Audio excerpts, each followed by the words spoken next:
A gentle rain fell, blurring the edges of the world outside. A hand reached out, fingers splayed against a backdrop of swirling water, a silent plea to alter destiny. The scene shifted, revealing a figure poised to strike, a woman held captive, the rain a constant, melancholic witness to the violence. A sigh escaped the lips of the captive man, his face etched with a weariness that transcended the downpour. The woman's eyes, wide and fierce, stared back, reflecting the storm. Her grip tightened on a blade, the metal glinting ominously in the dim light. The deadly dance continued, the woman now lunging, the man collapsing under her attack. He coughed, a spray of blood painting the rain-slicked ground. His hand, now stained crimson, trembled. He gasped for air, a bitter reflection on the futility of his situation. The woman's face, streaked with rain and blood, showed a flicker of something unreadable. Her gaze remained fixed, unwavering, as she stood over her fallen opponent. He, with a look of a last insult, spoke his last word. He then let out a final breath. A message appeared, stark and impersonal, a cruel epitaph. Nullification of engagement. Conditions: murder Deucalion. Back in the mundane world, a man sat at a computer, relief washing over him as he saw the message. Stage clear. Congratulations. You have cleared the stage. He leaned back, the glow of the monitor illuminating his face. Finally, it stopped crushing. The screen displayed a character profile. Deucalion von Greyhenuklein, head professor, with a list of skills and attributes. The man, Kim Woojin, a game developer, muttered about the effort he had put into this one character, finally fixing the bug that had plagued the nullification of engagement route.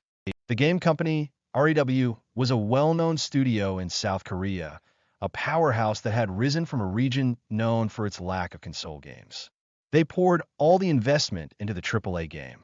The success or failure of this game would determine the company's fate.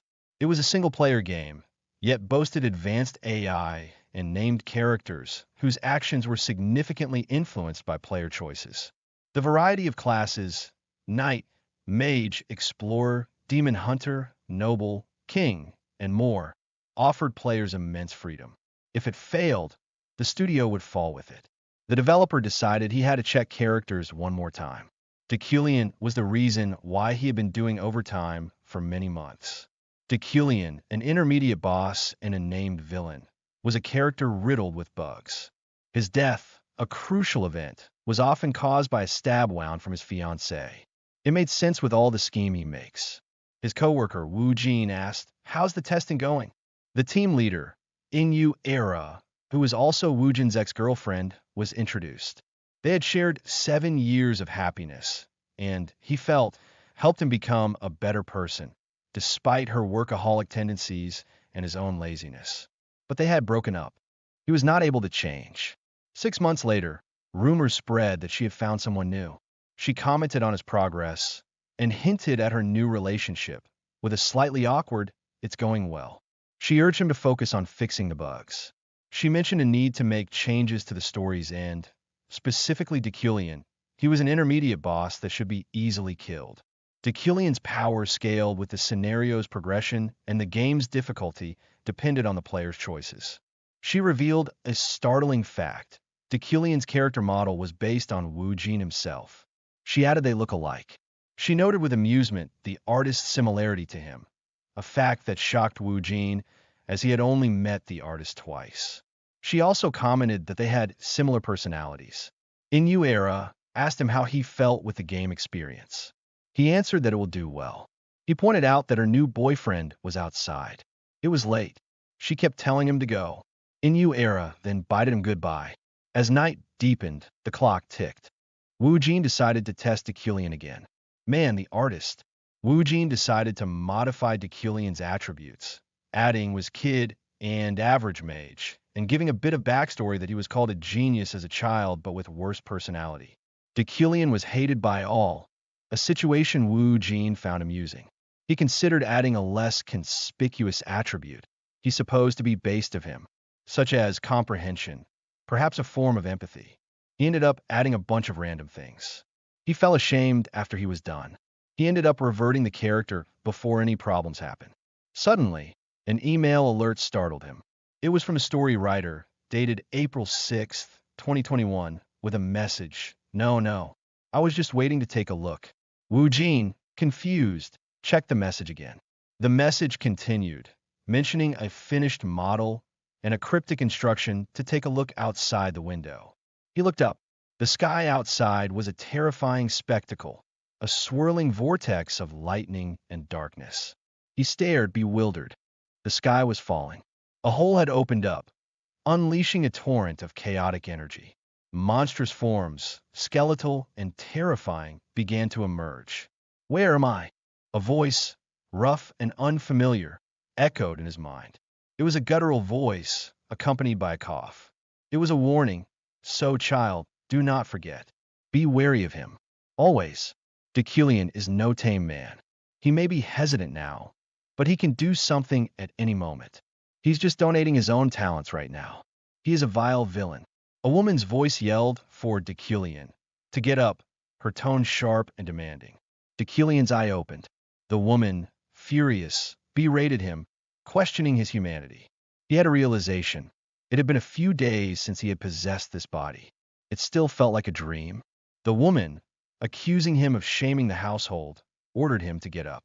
She left some paper before she stormed off. After that strange sky appeared, he had woken up in this strange body, in a strange place. A week had already passed. He was in the world of the game he had made. The familiar scenery confirmed it, and he had become the worst character in the game, the one fated to die, no matter what. He became the villain, Decilion. A week had passed since his arrival, the opulent bedroom of Yahello Manor a constant reminder of his new reality. He stretched, still finding the luxurious surroundings surreal. The initial shock had faded, replaced by a reluctant acceptance of his bizarre predicament. He wondered if this was some sort of afterlife, a consequence of the strange lightning strike. Whatever the cause, one thing was clear.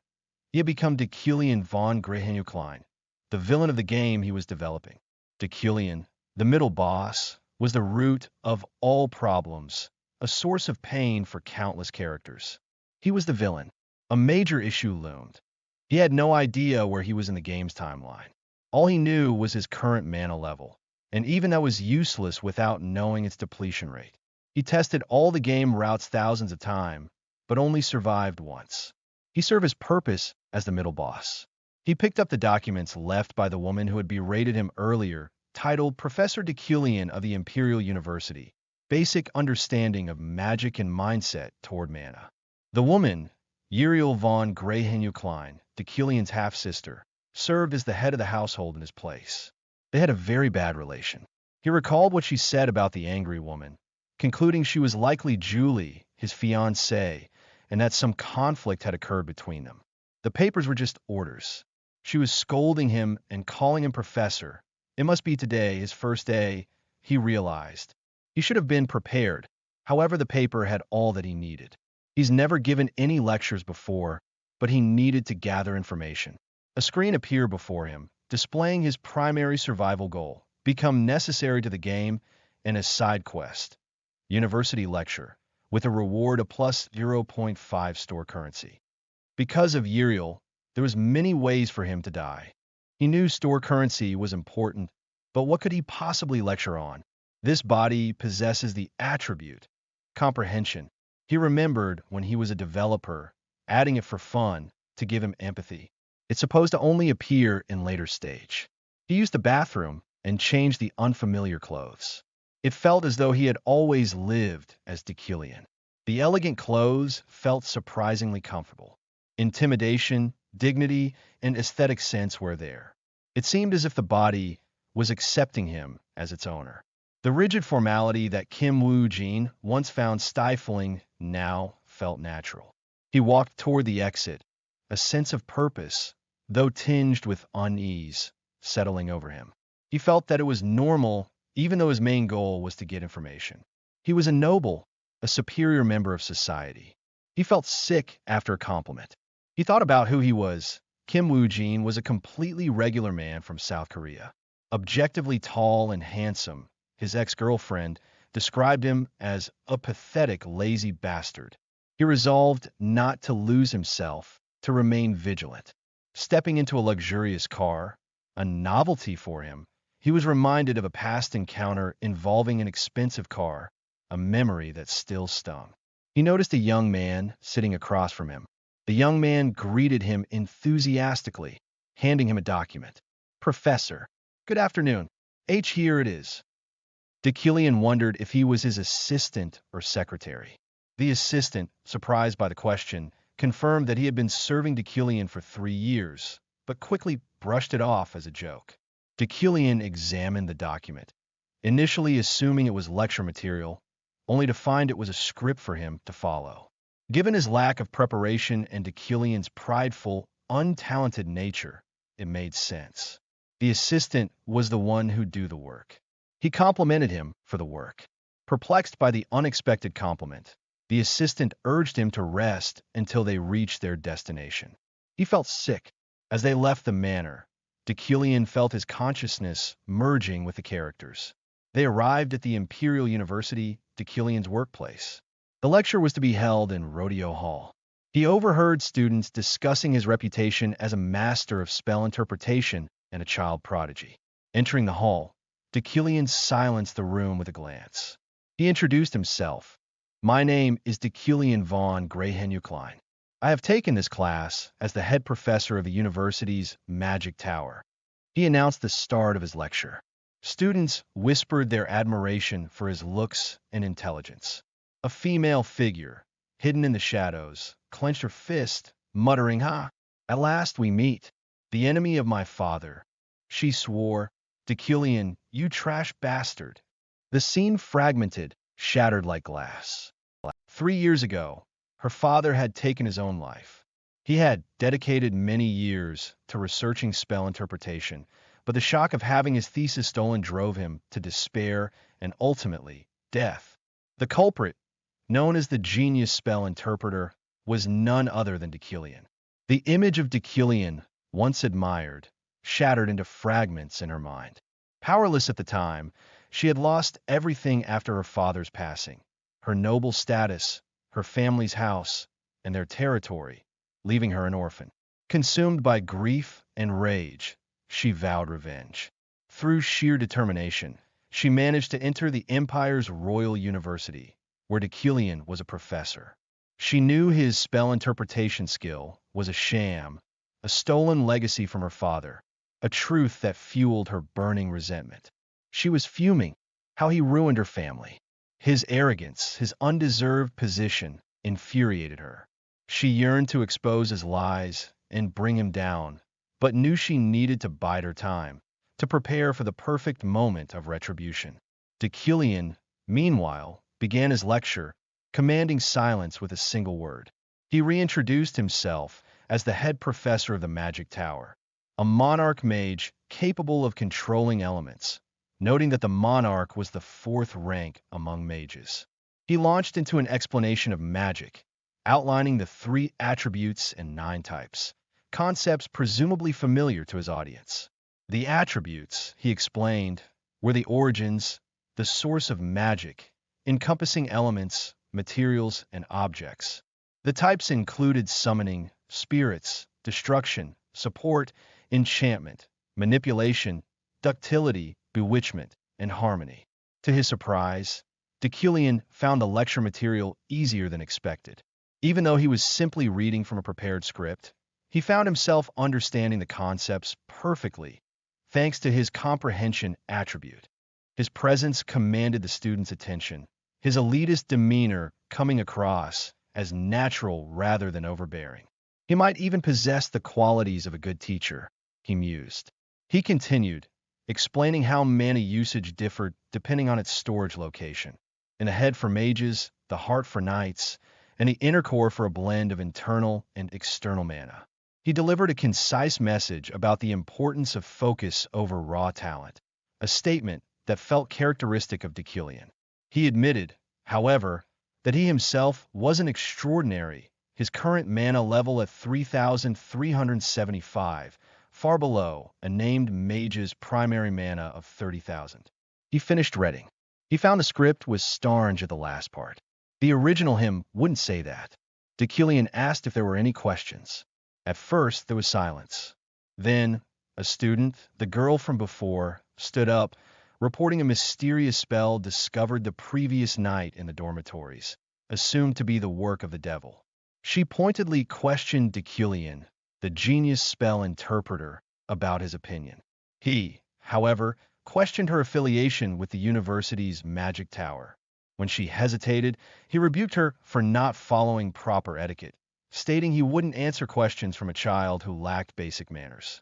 He acknowledged her question, but stated he had no choice but to dismiss it for the moment.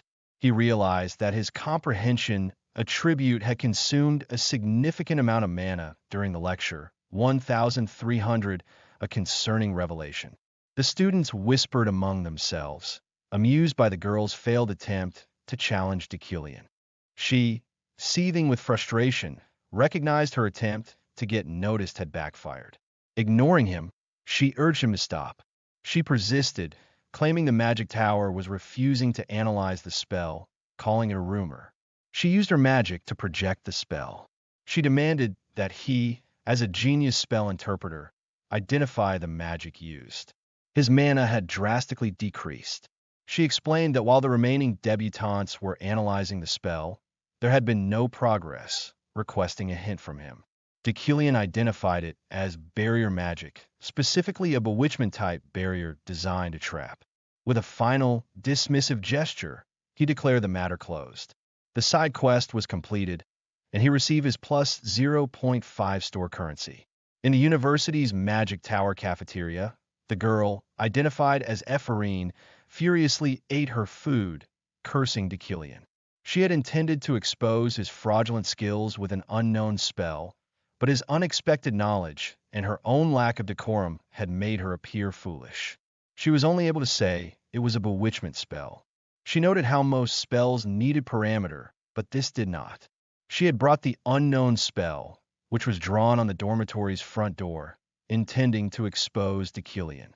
Another student approached her.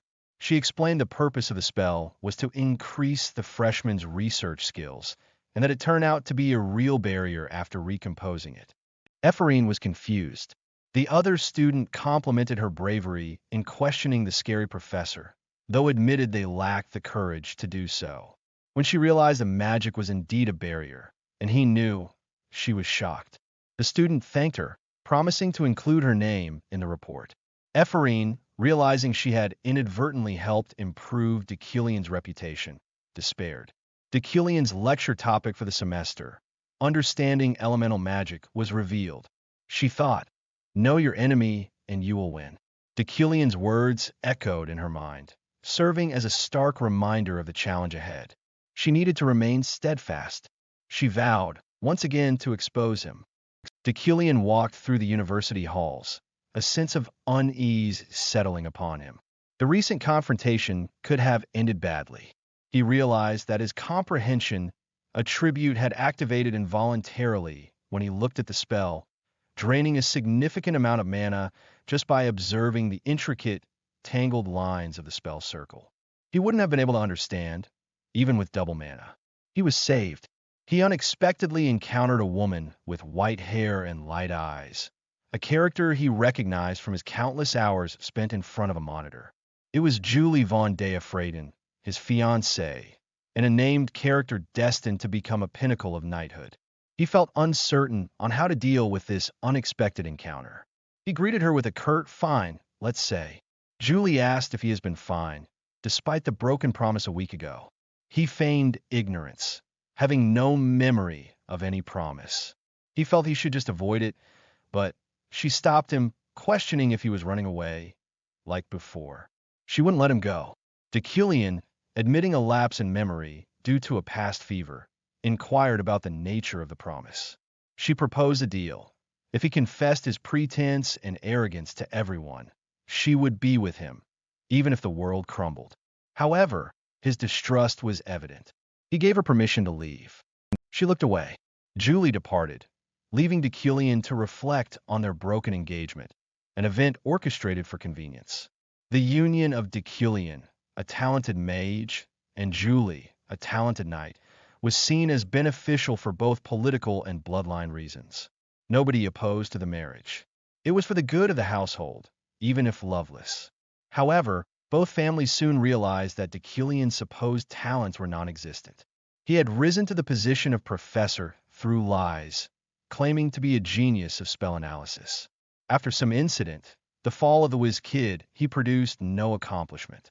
The Yucklines and Fried Inns tried to keep it quiet, not wanting their flaws exposed to the public. Julie could tolerate a loveless marriage, but not the deception, a conviction rooted in her knightly code. He had agreed to her terms. She would not keep the deal until the very end. Deucalion continued his walk, this time toward the Magic Tower, the top department in the best university in the game. It held a position akin to Seoul University's medical school in Korea, with the Magic Tower itself comparable to Seoul National University Hospital. He admired the campus's well-maintained beauty, reminiscent of an American college campus.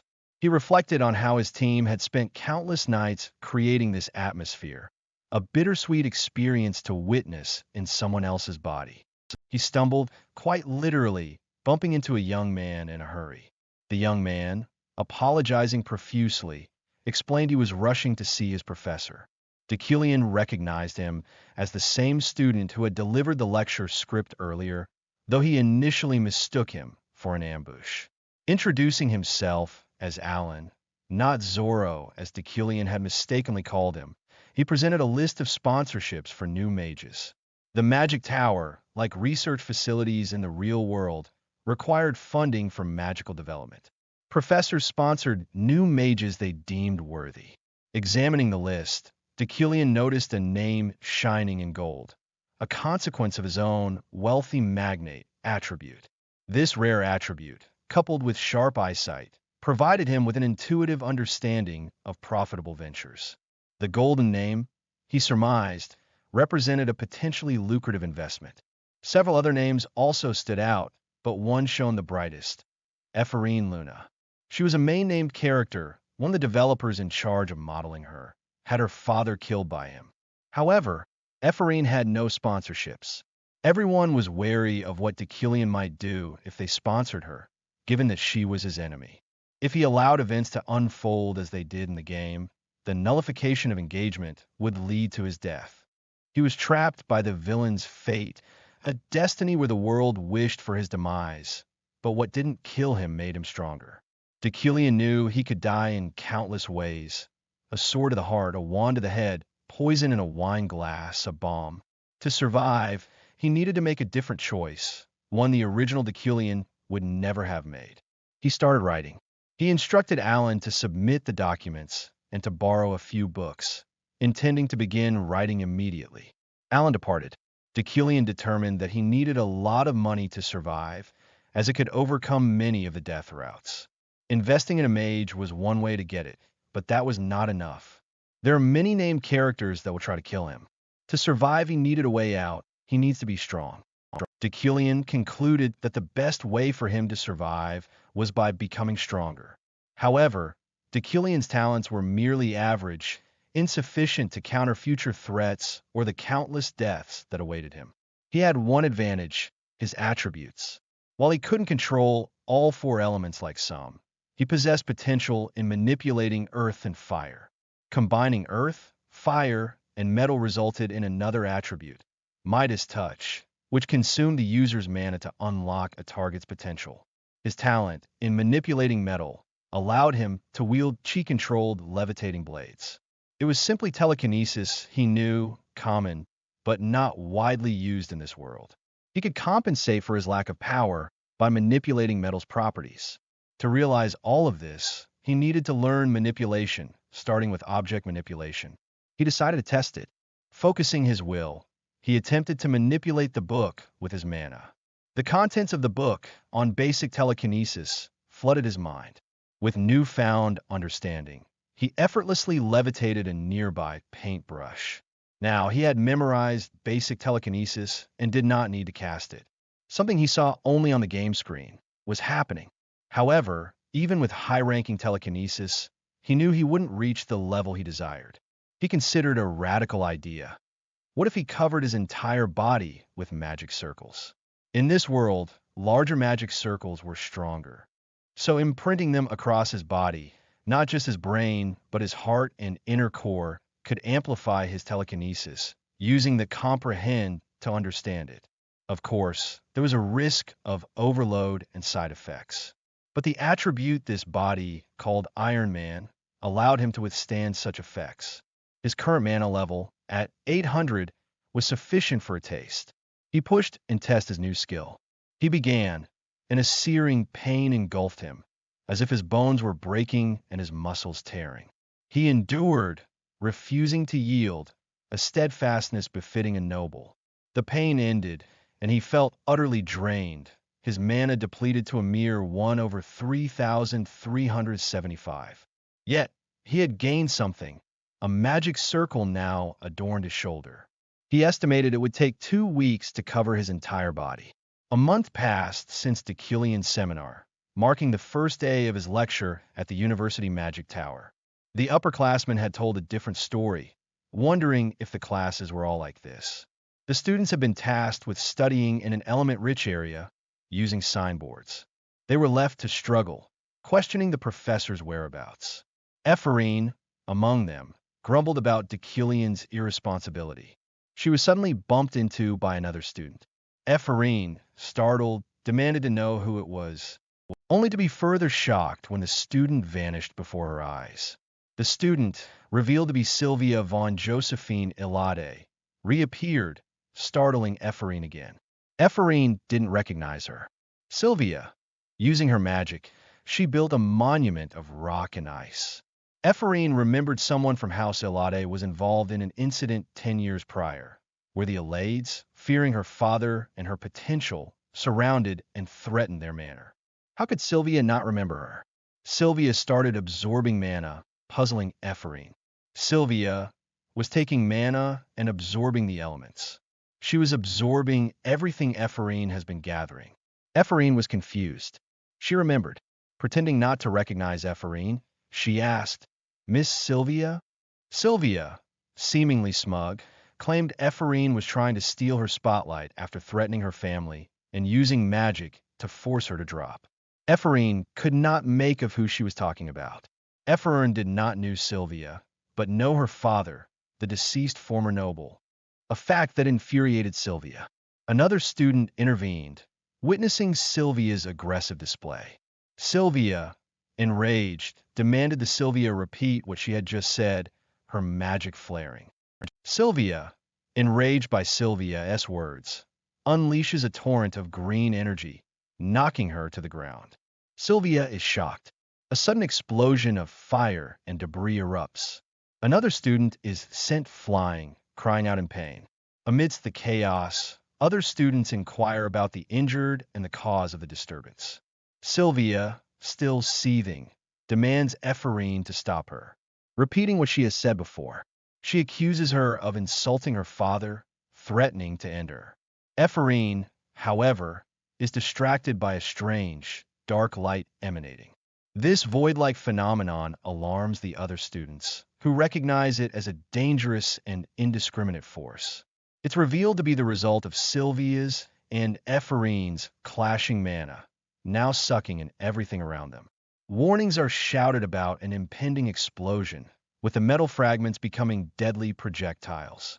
Ephraim, stunned, observes the sudden cessation of the dangerous phenomenon. Deucalion appears, his levitating blades having neutralized the threat, freezing the exploded fragments in place. The students, awestruck by his timely intervention and display of power, are mesmerized by the beauty of his magic, recognizing it as enchantment magic. The frozen metal shards form an intricate structure. Deucalion ends the lecture, ordering everyone except those involved in the commotion to leave. Ephraim, realizing the gravity of the situation and her own vulnerability, dreads the upcoming disciplinary meeting. The scene shifts to an interrogation room, where Deucalion is greeted by Professors Retlon and Reelan, and the chairwoman, Adeline Sigillian Adeline, questions who dare to harm a lady of House Ilade, accusing a lowly one not attending the academy.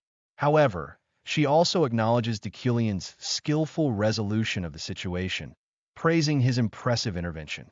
Deucalion, seeing through her apparent flattery, understands that the disciplinary meeting's outcome is predetermined, favoring Sylvia, the daughter of the influential Elade family, over Ephraim, a commoner.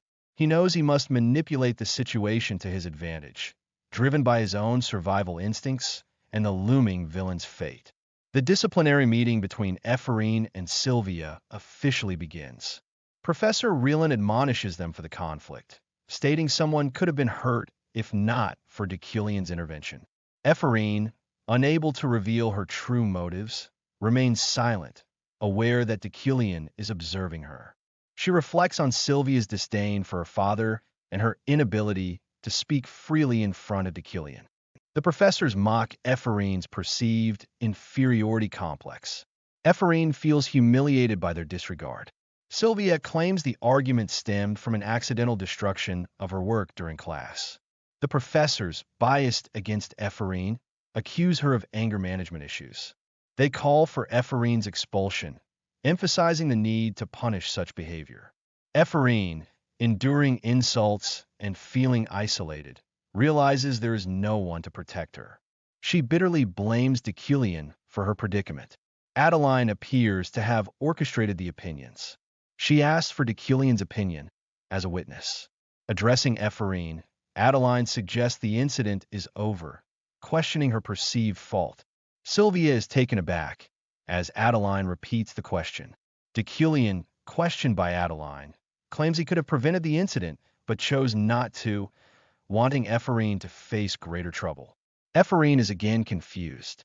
Deucalion adds that, in the context of the lecture, it's Ephraim's fault and asks Professor Reelan to take the blame. Reelan naturally refuses, but finds Deucalion's defense, even though he was defending Sylvia. Ephraim is starting to feel the hope of support. Adeline states that no disciplinary actions will be taken, deciding to let the debutante's first clash slide. Ephraim thinks that the head professor would prepare for her explosion. She is surprised by his unexpected and perceptive analysis of events, realizing it's all for the students' benefit. She asks Deucalion questions. Ephraim approaches Deucalion, seeking answers. Deucalion anticipates her questions, specifically about her father's death and the Luna family.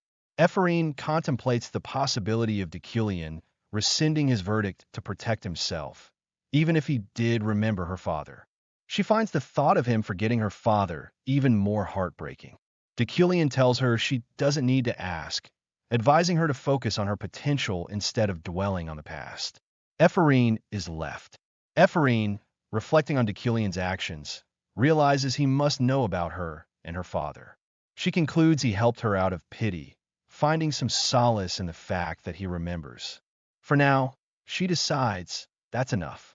The game system acknowledges Deucalion's actions, awarding him currency for overcoming a death variable. The scene shifts to Sylvia and her father, Gilthian von Ludwig Elade, discussing the incident. Gilthian acknowledges Ephraim's talent, but believes she's past her prime. He recalls meeting Ephraim and her father 10 years prior, during the aptitude exam, recognizing their potential to become archmages. He remembers that Ephraim family was from their fief. He expresses his ambition to make Sylvia an archmage, a being beyond the Emperor's reach, one of only 3 in any era.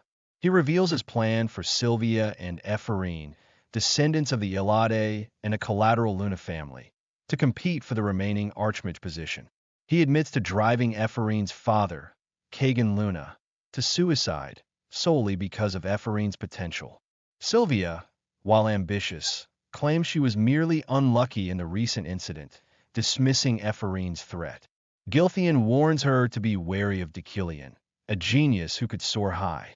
Sylvia acknowledges Deucalion's cleverness in thwarting her trap, which would have caused Ephraim's mana to vanish and explode upon contact. Despite his awareness of magical observation, Deucalion forced a compromise, saving Ephraim while feigning ignorance of Sylvia's actions. Sylvia is starting to question his true nature. A few days later, at Deucalion's manor, he is getting ready. Deucalion prepares to depart, reflecting on his decision to support Ephraim, removing a death variable and gaining store currency. He acknowledges Ephraim's hostility and the possibility of Sylvia holding a grudge. He is determined to avoid social events, but recognizes the need for store currency to access the shop. He decides to seek out named characters at the Flower of the New Year event. Arriving at the event, Deucalion is greeted. He is surrounded by high-ranking nobles. Among them, he recognizes Yahello, a character he modeled himself after. He affirms his decision to attend. He encounters various nobles eager to interact with him, including one who retracts an earlier statement upon realizing Deucalion's identity. Another noble, Sir Ganesha, mentions Deucalion's feats, offering a dinner invitation, which Deucalion subtly deflects. Deucalion considers befriending Ganesha an important turning point in the story. He searches for a specific individual, the adventurer Ganesha, the fifth strongest character in the early story. Deucalion continues his search for Ganesha, knowing she must be nearby. He finally spots her, a woman with red pigtails, dressed as an adventurer. He needs to act quickly. Yahello, Deucalion's university peer, approaches, surprised to see him. Yahello inquires about Deucalion's research, hinting at rumors of stagnation and doubts about his abilities. Yahello, once close to Deucalion, now harbors jealousy and resentment after losing the head professor position. Deucalion dismisses Yahello's taunts, recognizing them as pointless provocations, though not entirely untrue. He realizes Ganesha has vanished. He is annoyed, blaming his conversation with Yahello for the missed opportunity. Yahello calls him. Deucalion starts to insult him for wasting his time. Deucalion, focused on finding Ganesha before she leaves the continent and becomes unreachable, is further frustrated. His plans have been disrupted. Amidst the bustling event, people wonder where Deucalion has gone, disliking the constant attention. Deucalion is surprised. To his astonishment, he finds Ganesha standing before him. She claims to have been looking for him, having heard he was searching for her. Deucalion is puzzled by their seemingly pre-existing acquaintance.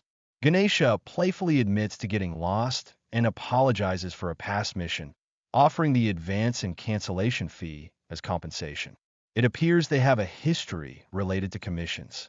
Ganesha apologizes for failing to bring a magically talented child as requested. She explains she grew attached and couldn't hand the child over. Deucalion recalls Ganesha's previous statement, realizing it was a veiled threat. He understands she repeat what he did before. Ganesha, with a pointed question, challenges Deucalion about his current lifestyle. Deucalion remembers that before taking over Deucalion's body, the original Deucalion had accepted the useless, destroyed trust, and harmed many for his own fame. He declares his intention to live differently. Deucalion, unexpectedly, expresses no desire to kill her, surprising Ganesha. He dismisses his concerns as excessive, given her past actions. Deucalion reflects on Ganesha's immense power, capable of killing with a single strand of hair, her mastery of all martial arts, and her invincible body. He realizes that, had he not possessed Deucalion, he would likely have sent an assassin after Ganesha, only to have the assassin, and possibly himself, killed. Having achieved his goal of making connections, he prepares to leave. She assures him that there will be no assassinations or deaths, a statement Deucalion finds classless. Deucalion contemplates using the Yuckline family's power and the Adventurers Guild to pressure Ganesha, but worries about unforeseen consequences. The game system informs him that a death variable has been avoided, awarding him store currency. He hadn't realized he was in danger. He can't stay longer. Julie's relative, Rayleigh, appears, questioning Deucalion's presence at the event, which she also dislikes. She asks about Julie, concerned about rumors surrounding Deucalion. Julie is far away. Rayleigh, make a comment about it, knowing Deucalion. Ephraim wonders. He hears people whispering about him. Deucalion is walking away. People speculate that Deucalion left early due to disharmony with Julie. Kim Woo-jin, his past identity, is oblivious of it all. The game system confirms the completion of a side quest, awarding him store currency. A week after the Flower of the New Year social event, Deucalion reflects on his activities.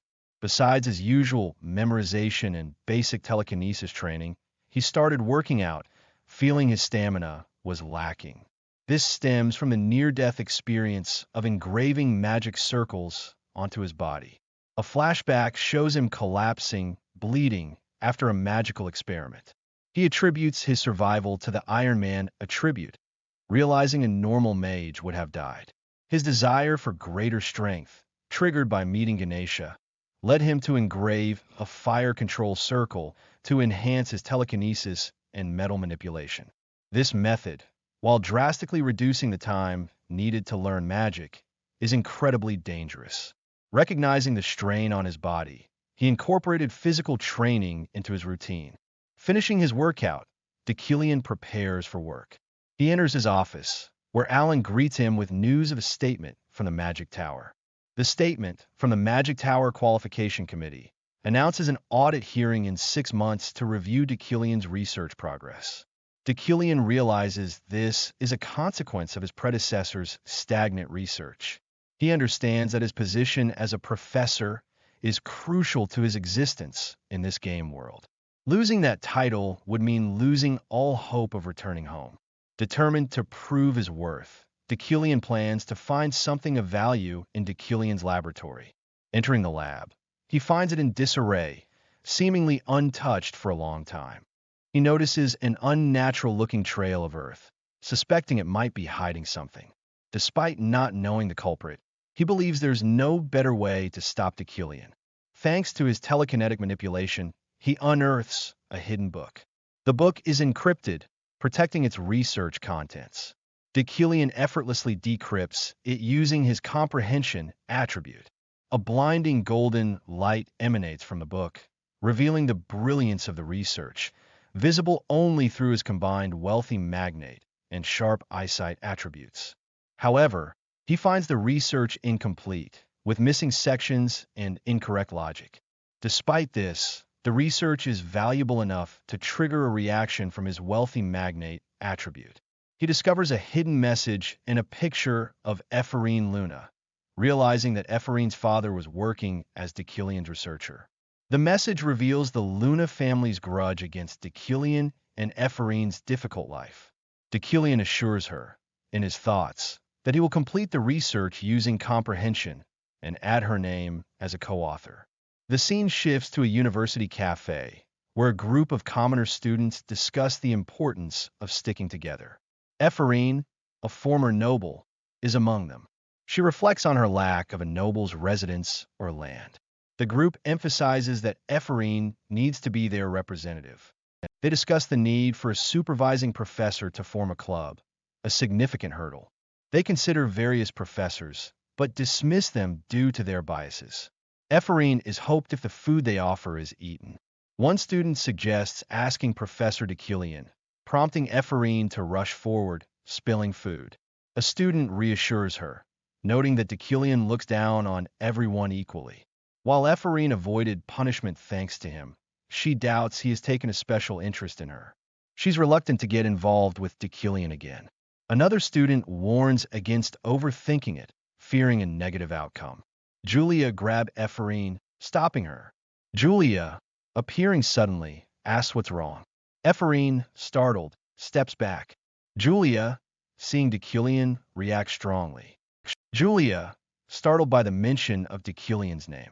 Ephraim's companions are surprised by Julia's sudden appearance, one wishing her luck, and the other calling her a coward. Ephraim, flustered, approaches Deucalion. Deucalion, holding a document, acknowledges her. Ephraim, despite her nervousness, presents her request to form a club, needing his signature. Deucalion, though not wanting to get involved, acknowledges the validity of her request. He did agree to a deal before. The other students encourage Deucalion to help. Deucalion takes the document and instructs Ephraim to send the details to his office later. Ephraim, surprised, accepts the document. Deucalion seemingly signed it. Ephraim is shocked by the easy success. The scene shifts to Deucalion's lecture on the understanding of pure elements, the building blocks of all magic. Ephraim ponders Deucalion's motives, wondering if it's guilt or sympathy. knowing he caused her father's death. She dismisses his kindness as fake. A classmate asks if Ephraim is all right. Ephraim finds her classmates annoying. She notices Sylvia and remembers their encounter. Ephraim feels frustrated to be hated by her. The other students comfort her and tell her to focus in class. Deucalion explains that magic circles have reasoning in each stroke, but his lectures are different. He demonstrates how an ignition spell's color can be changed by adding strokes to the circle, explaining that these strokes determine the flame's color. He presents the topic of the day, flowing fire. Ephraim's initial assumptions about Deucalion's lectures being mere self-aggrandizement are proven wrong. The lectures, now influenced by Kim Woo-jin, are engaging reenactments using mana, offering creative explanations and elite understanding. This is a revelation to the debutantes, including Sylvia, who had lost her passion for learning. Deucalion demonstrates a magic circle for summoning water. He then combines it with a fire magic circle, creating a swirling vortex of purple energy. The students are amazed by the flowing fire effect, Sylvia finding it unexpected. Deucalion explains that while geniuses often rely on intuition, theory is a mere mold. He argues that relying solely on theory limits magic, creating uniformity and hindering training. While acknowledging the need for good intuition to become elite, he points out that elites cannot explain intuition. Teaching a theory-focused lesson is practically impossible for someone whose genius is being questioned. Deucalion's lecture is a refreshing departure from the rumors. Ephraim admits to having never focused so hard on a lecture before. Back in her dormitory, Ephraim ponders the situation. Her door is defaced with insults, which has worsened since the incident with Sylvia. She finds a sponsorship certificate, initially almost falling for it, realizing the absurdity of being sponsored when she's hated by both the Ilade household and Deucalion. She considers reporting it as a fake to get a reward and goes to the magical administration office. The certificate is confirmed as real, shocking her. Overjoyed, she imagines this will finally wake her from her struggles. Ephraim quickly packs an emergency suitcase, fearing the consequences of having 100,000 elms she got for sponsorship. She worries about the staff she thinks is weird. She falls, hurts herself, and realizes she hasn't fully awakened from her troubles. However, the recognition of her talents and the world's continued kindness give her hope to persevere. Uriel, Deucalion's half-sister, questions an informant at the Yucline Manor about Deucalion's activities. The informant confirms that Deucalion is heading to the Schatzenjewel auction. Uriel is frustrated, recalling Deucalion's past extravagant spending and fearing he'll cause another financial disaster. She vows to punish him if he creates further problems. Deucalion, meanwhile, arrives at the city of Teuton's Schatzenjewel auction, determined to acquire a specific item. He reflects on his need for metal to compensate for his lack of talent in telekinesis, his chosen magic.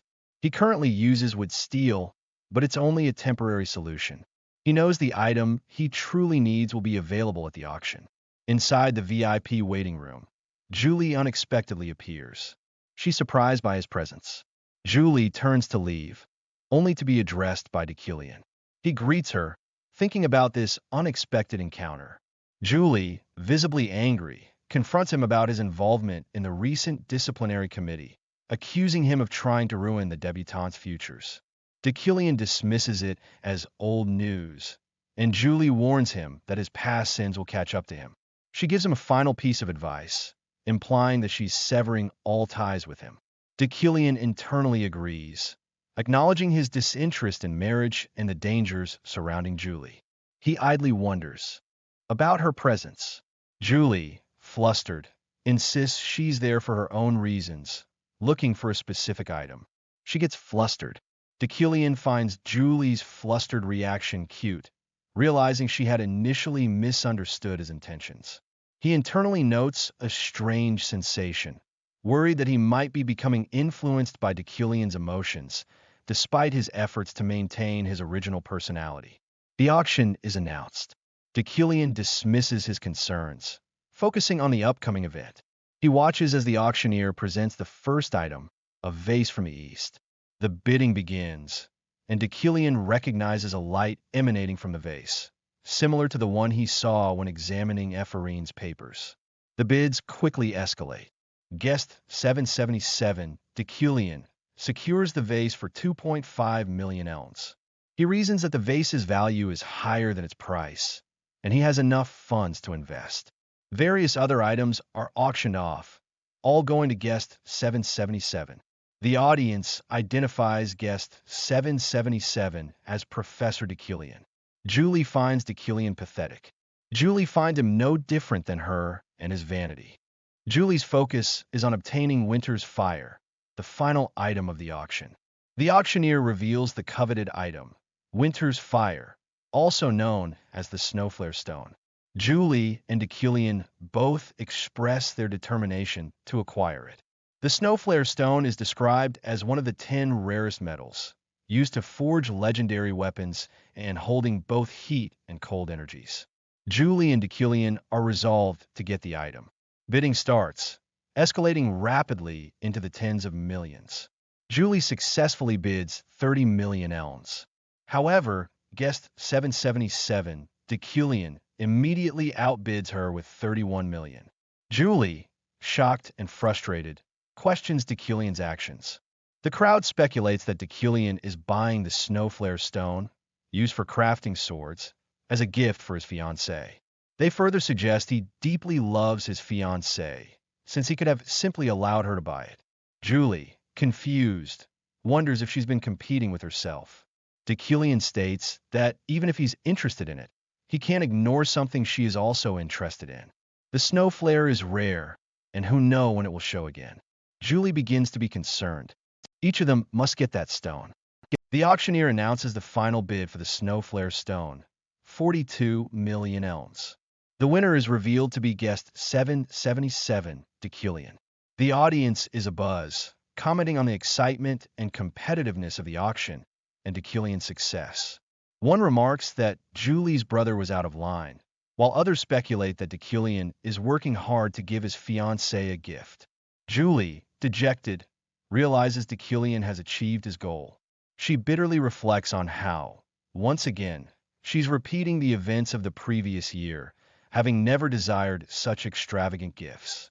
A flashback reveals Deucalion's past attempts to woo Julie with lavish gifts, claiming he could provide anything for her.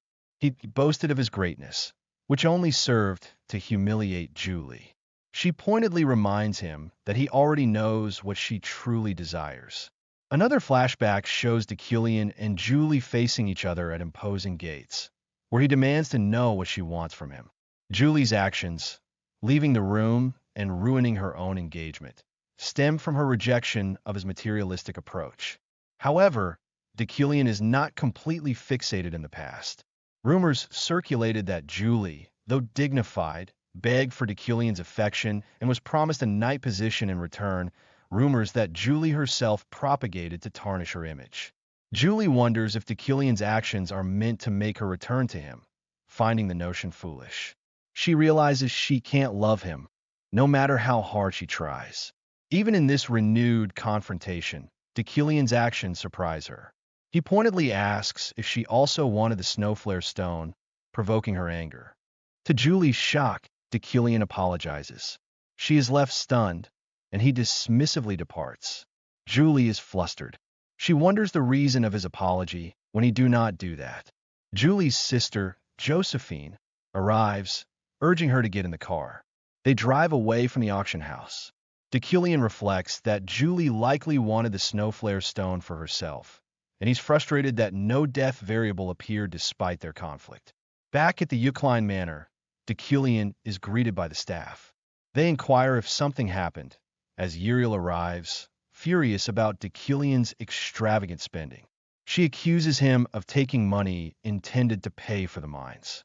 Deucalion calmly assures her that he purchased something that will generate profits. Uriel, enraged, feels he's treating her like garbage. She confronts him about his spending and questions his motives, crying as she expresses the financial strain the household is under. Uriel is getting angry. Deucalion is starting to face the villain's fate. Uriel's red, destructive aura starts to manifest. Deculian, seeing the danger, realizes that surviving this situation will be financially rewarding. He knows the solution. She confronts Deculian, reminding him of her sacrifices for him and questioning her accusations. She points out her lack of contribution and accuses him of wasting their parents' money. Deculian then boldly declares he will give Uriel the position of household head. Uriel is stunned and enraged by this sudden offer. She accuses him of lying. Deculian offers to swear an oath, shocking Uriel further.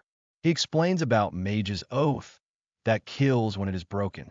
Uriel, still incredulous, questions his sanity, but Deculian remains firm, stating she doesn't have to believe him if she doesn't want to. Uriel starts to think, and she's going to leave. Deculian is pensive. He receives a notification that he has overcome a villain's fate death variable, earning store currency. He's relieved that nothing bad happened and contemplates the gradual changes he's making. Deculian is thinking of the change. Ganesha appears behind Deculian. She states that what he did was unexpected. She thinks Uriel is not fit to be a househead. She states that Uriel von Greyhan-Yucklein has no Yucklein blood. Deculian is very surprised. Ganesha repeats her statement, clarifying that Uriel has no blood relation to the Yuckleins. Deculian, though internally aware that Uriel was supposed to be his half-sister, he is shocked about knowing of her complete lack of blood ties. Ganesha questions the appropriateness of revealing this secret, reminding Deculian that he initially requested the investigation into their blood relations. Deculian, ever pragmatic, acknowledges the situation, stating simply that Uriel is Uriel. Ganesha finds his response surprising, admitting she didn't expect such a statement from him. Deculian assures her he'll keep the secret regarding Uriel. Before leaving, Ganesha has one more piece of information. She informs Deculian that the 6 snake heads have begun to move. These are the leaders of infamous criminal organizations on the continent, known for their notoriety and high bounties.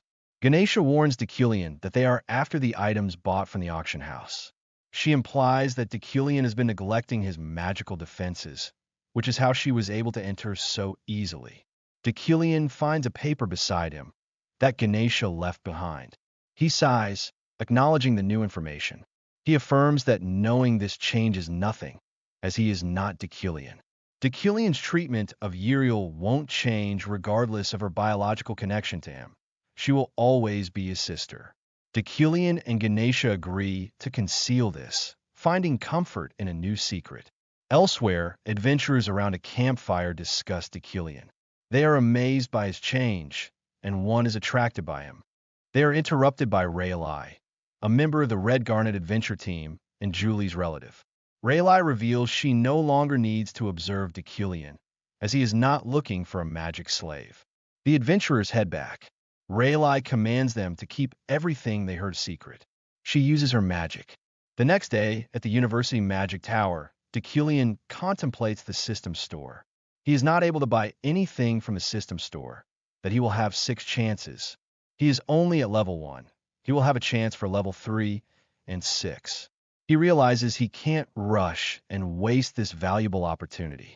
He reviews his current training routine, memorization, physical training, and controlling levitating blades, but acknowledges he's still lacking in combat strength compared to infamous named villains.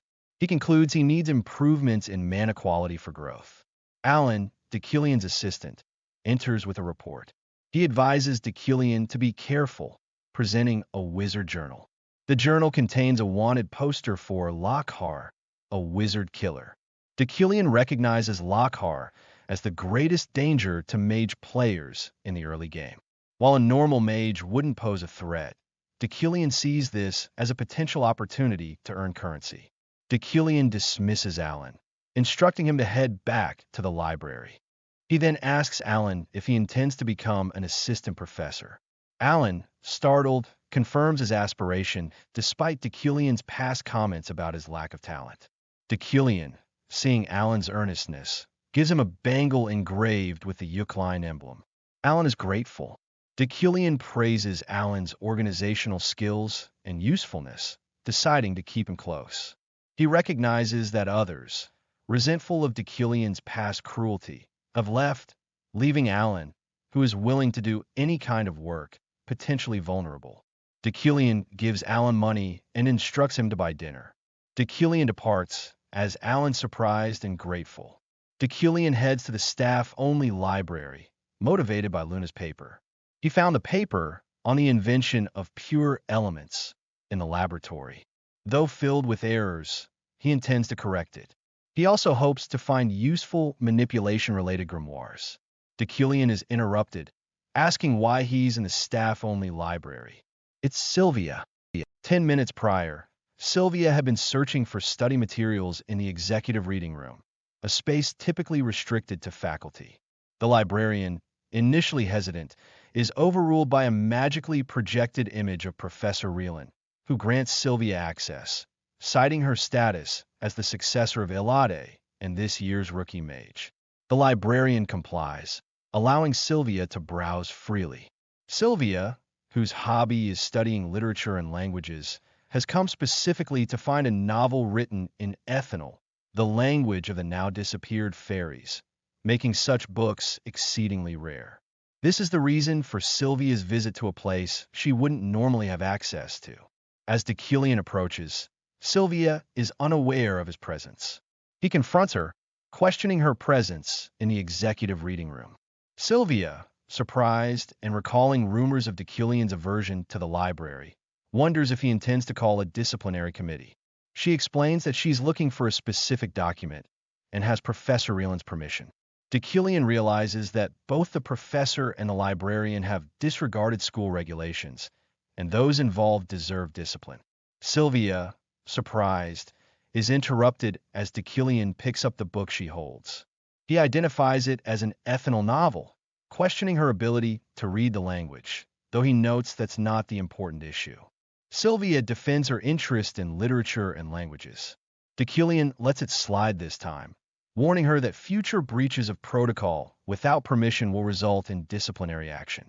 He advises her to send someone else to borrow books in the future, rather than flaunting her family's influence. As Deucalion walks through the library, she silently fumes, feeling humiliated by his words. Sylvia intended to understand the fairies, though Deucalion had questioned her ability to read the novel, pointing out the Ethanol language's inconsistency. He hadn't taken the larger problem, her unauthorized presence, seriously. The narrative shifts to a scene of adventurers in a forest, hunting a magical creature. Deucalion observes them, noting their composure despite it being their first practical training. They're in the Mountain of Darkness, a training ground near the university with high security and a rich source of magical materials.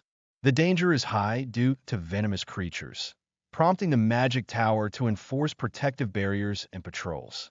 The head professor position for overseeing this area is currently vacant. Deucalion volunteers for the role, much to the surprise and approval of the other professor. Deucalion is taking charge, which is the way a head professor should be, the other professor thinks to himself. Deucalion is internally motivated by a side quest notification, the darkness of the Magic Tower, which promises store currency and an additional achievement reward. He feels a pull towards the mountain, likely the reason for the quest. This quest marks a turning point in the game, transitioning it into a horror genre. 9 hours later, Ephraim and her companions enjoy treats at a cafe near the Magic Tower. Ephraim celebrates having 100,000 elms. She offers to treat her friends. They discuss the imminent approval of their club establishment plan and their first gathering.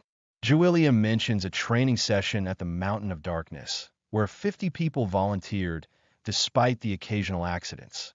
They suddenly hear a scream and feel a tremor. Rushing outside, they see someone running and screaming for help. Julia hesitates as she shouts for Ephraim, asking her to stop, but Ephraim continues running. Ephraim is surprised by the disappearance of Julia. Ephraim, disoriented, finds herself in an unfamiliar place, separated from her friends. She remembers the person calling for help. She spots someone and calls to them for aid. She is quickly approached and realizes she is in danger. The person screams, revealing a monstrous form.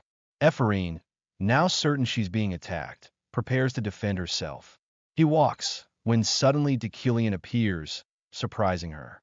She accuses him of attacking the woman, questioning his right to harm a civilian. Deucalion tells her to open her eyes and look again, clarifying that it's not a person. The creature, revealed to be a demon, lunges. Deucalion explains that Sylvia was under an illusion, a common demonic tactic. Ephraim tries to intervene, but Deucalion tells her to get lost. The demon attacks Deucalion. He prepares to hunt the demon, enraged by its escape. He engages the demon, showcasing his power. Deucalion identifies the demon's specialty as illusions, noting the core on its forehead. His own resolute, which resists mental attacks, makes the illusions ineffective. Deucalion's lineage, Yukline, makes his blood boil with rage. The Yukline attribute is revealed, a lineage with exceptional power in subjugating demons. It purifies surrounding mana and increases mana quality, but also makes the user more aggressive. The legacy of the Yukalines, known for hunting demons since ancient times, manifests in Deucalion. He vows to kill the demon. Deucalion's rage intensifies. He completes the side quest, earning store currency, defeating the first demon, and unlocking the Yukaline attribute. Deucalion insults it and then kills the demon. He is shocked by the demon's appearance. He thinks the appearance of the demon is a signal, a sign that the game without the player is beginning. The scene opens on a university building. Ephraim, having been rescued by Deucalion, wakes up in the clinic disoriented. She vaguely recalls being in the woods, but struggles to remember the details. A nurse explains that a demon appeared in the Mountain of Darkness, and Ephraim was bewitched and passed out. She was found and brought to the clinic. Ephraim learns that Professor Deucalion saved her, much to her chagrin. She's informed has been at the clinic for 36 hours, realizing it's Wednesday. Ephraim is late. She sees her two friends. Ephraim rushes to class, barely making it in time. Julie spots her and is concerned. She was at the clinic and Ephraim was not awake. Ephraim and Julie learn that there will be a special class today. Deucalion enters with Alan, carrying a box. Ephraim wonders who is he. Deucalion announces that Alan will be his teaching assistant. The students are surprised, as Deucalion was known for teaching alone. It's speculated that becoming a teaching assistant is a way to build one's resume, though unlikely with Deucalion.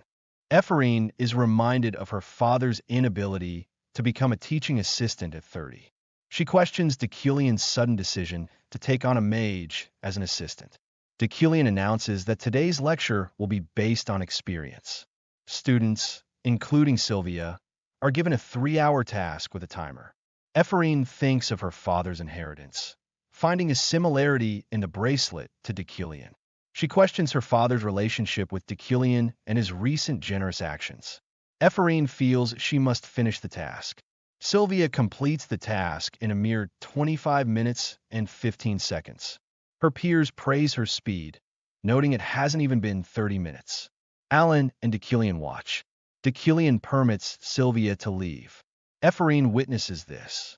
Sylvia, though relieved, is filled with hatred toward Deucalion. Ephraim struggles to get tasks done. Deucalion starts to dismiss all the students one by one. After 3 hours, Deucalion calls for Ephraim to leave. She announces that she has done 4, then collapses, desperately trying to come up with a solution. She berates herself for being worse than Sylvia and failing to accomplish anything.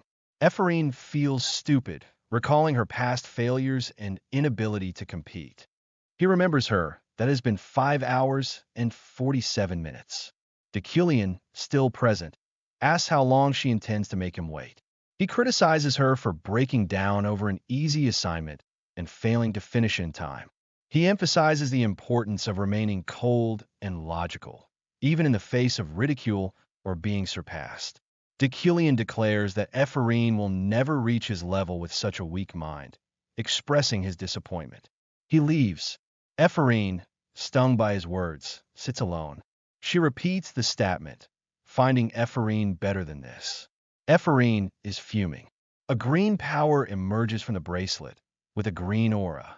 Ephraim is determined, her anger fueling her resolve.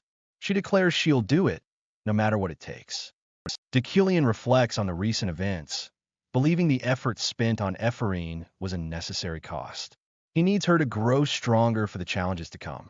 The appearance of the demon on the Mountain of Darkness signifies the imminent beginning of the main quest. During the age of overwhelming evil, characters with a good alignment will appear, and among them will be a stronger Ephraim. While she currently lacks mental fortitude and a mage's sensibilities, Deucalion anticipates her overcoming these weaknesses and experiencing significant growth, a growth that could potentially threaten him. However, Deucalion, a firm believer in self-reliance over fate, is confident he can prevent that. His personality wouldn't allow a newcomer to surpass him. Ephraim opened the door and exited the class.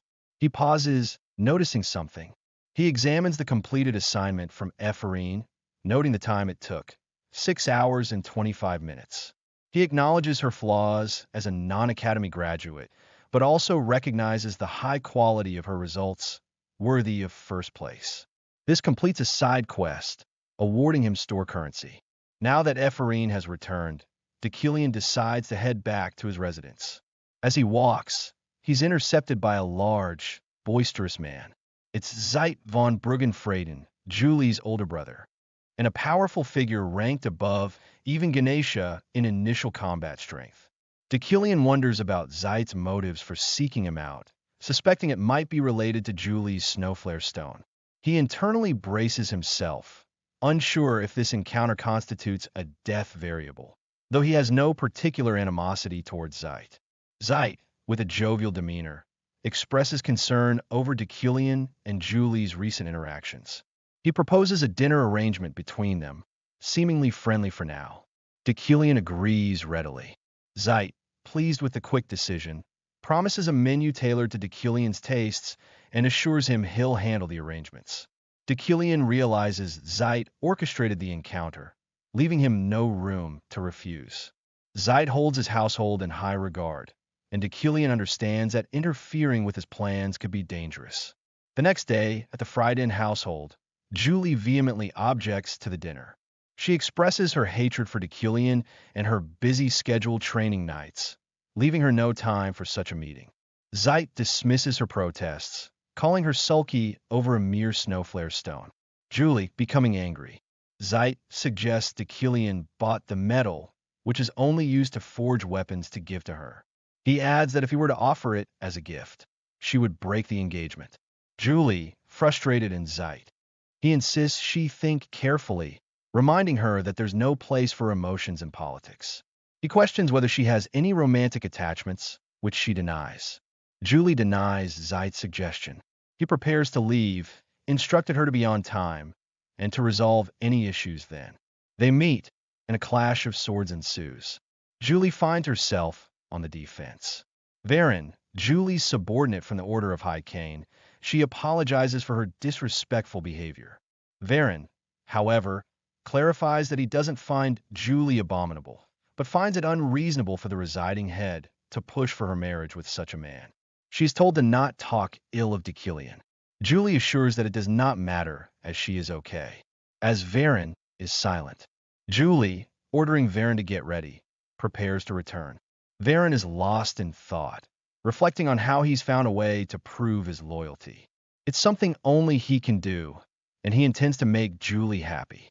Deucalion, having finished organizing the items he acquired at the auction, prepares to equip Rufarin's ring, which aids in mana recovery, and the ancient rune necklace, capable of storing mana. He plans to store the remaining items in a vault, following Ganesha's advice to avoid theft. However, a problem arises. The most important item, the Frostflame Stone, isn't behaving as expected. While he anticipated difficulty using it immediately, he's surprised that his telekinesis has no effect on it, suspecting the stone's mana is resisting his magic. He spent a lot in it. He recalls reading something relevant during his library visit. The concept of communion, a process of taming a famed sword by forming an understanding with the sword itself. Deucalion decides to try. Deucalion reaches out. An unexpected surge of power occurs. He places his hand on the stone, and it is successful as he achieves 0.1% comprehension, increasing his mana by 300, but estimates it will take at least a year at this rate. Deucalion questions if this slow progress is the best he can do currently, before deciding it's time to prepare for his upcoming outing. He reviews his schedule, noting the dinner arranged by Zeit. This event, along with the looming death anniversary scheduled 3 days later, weighs on his mind. Deucalion arrives at the restaurant Von Meschel, noting that Julie, having left before him, should already be inside. Zeit greets her, complimenting Julie's appearance. Deucalion is surprised to find that it is beautiful. Deucalion notes Julie's beauty, contrasting her usual armor. He is proud of her effort. Another individual arrives, accompanying Julie to pick out her dress, Rylan. Deucalion realizes he hadn't noticed Rylan because his focus was on Julie. He wasn't expecting to see her there. He's then introduced to Josephine, Julie's sister, but also a named character he must be wary of. Josephine is described as a sociopath, the owner of an undercover intelligence network, and possesses strength comparable to Zeit's. Her sole affection is for Julie, making any harm to Julie a trigger for her wrath.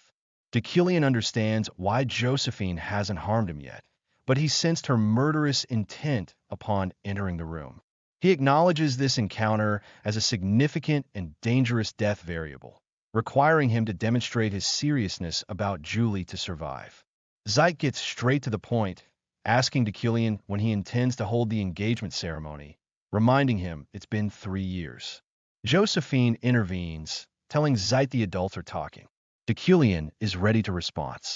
Deucalion is about to answer, but Zeit interrupts. Josephine, with a menacing aura, states that he will leave the relationship entirely in Julie's hands. Julia is visibly shocked. Zeit voices his concern about the casualness of potentially dissolving the engagement. Julia is shaking. She points out that breaking the engagement isn't simple and would require the family elder's approval. Julia addresses the family head as she requests a private conversation between the two of them. Zeit agrees, and they leave. Deucalion wonders what game he is playing, and wonder then Josephine, holding a glass of wine, is secretly using her power to spy on them, as she heard Julia asking, "What do you want?"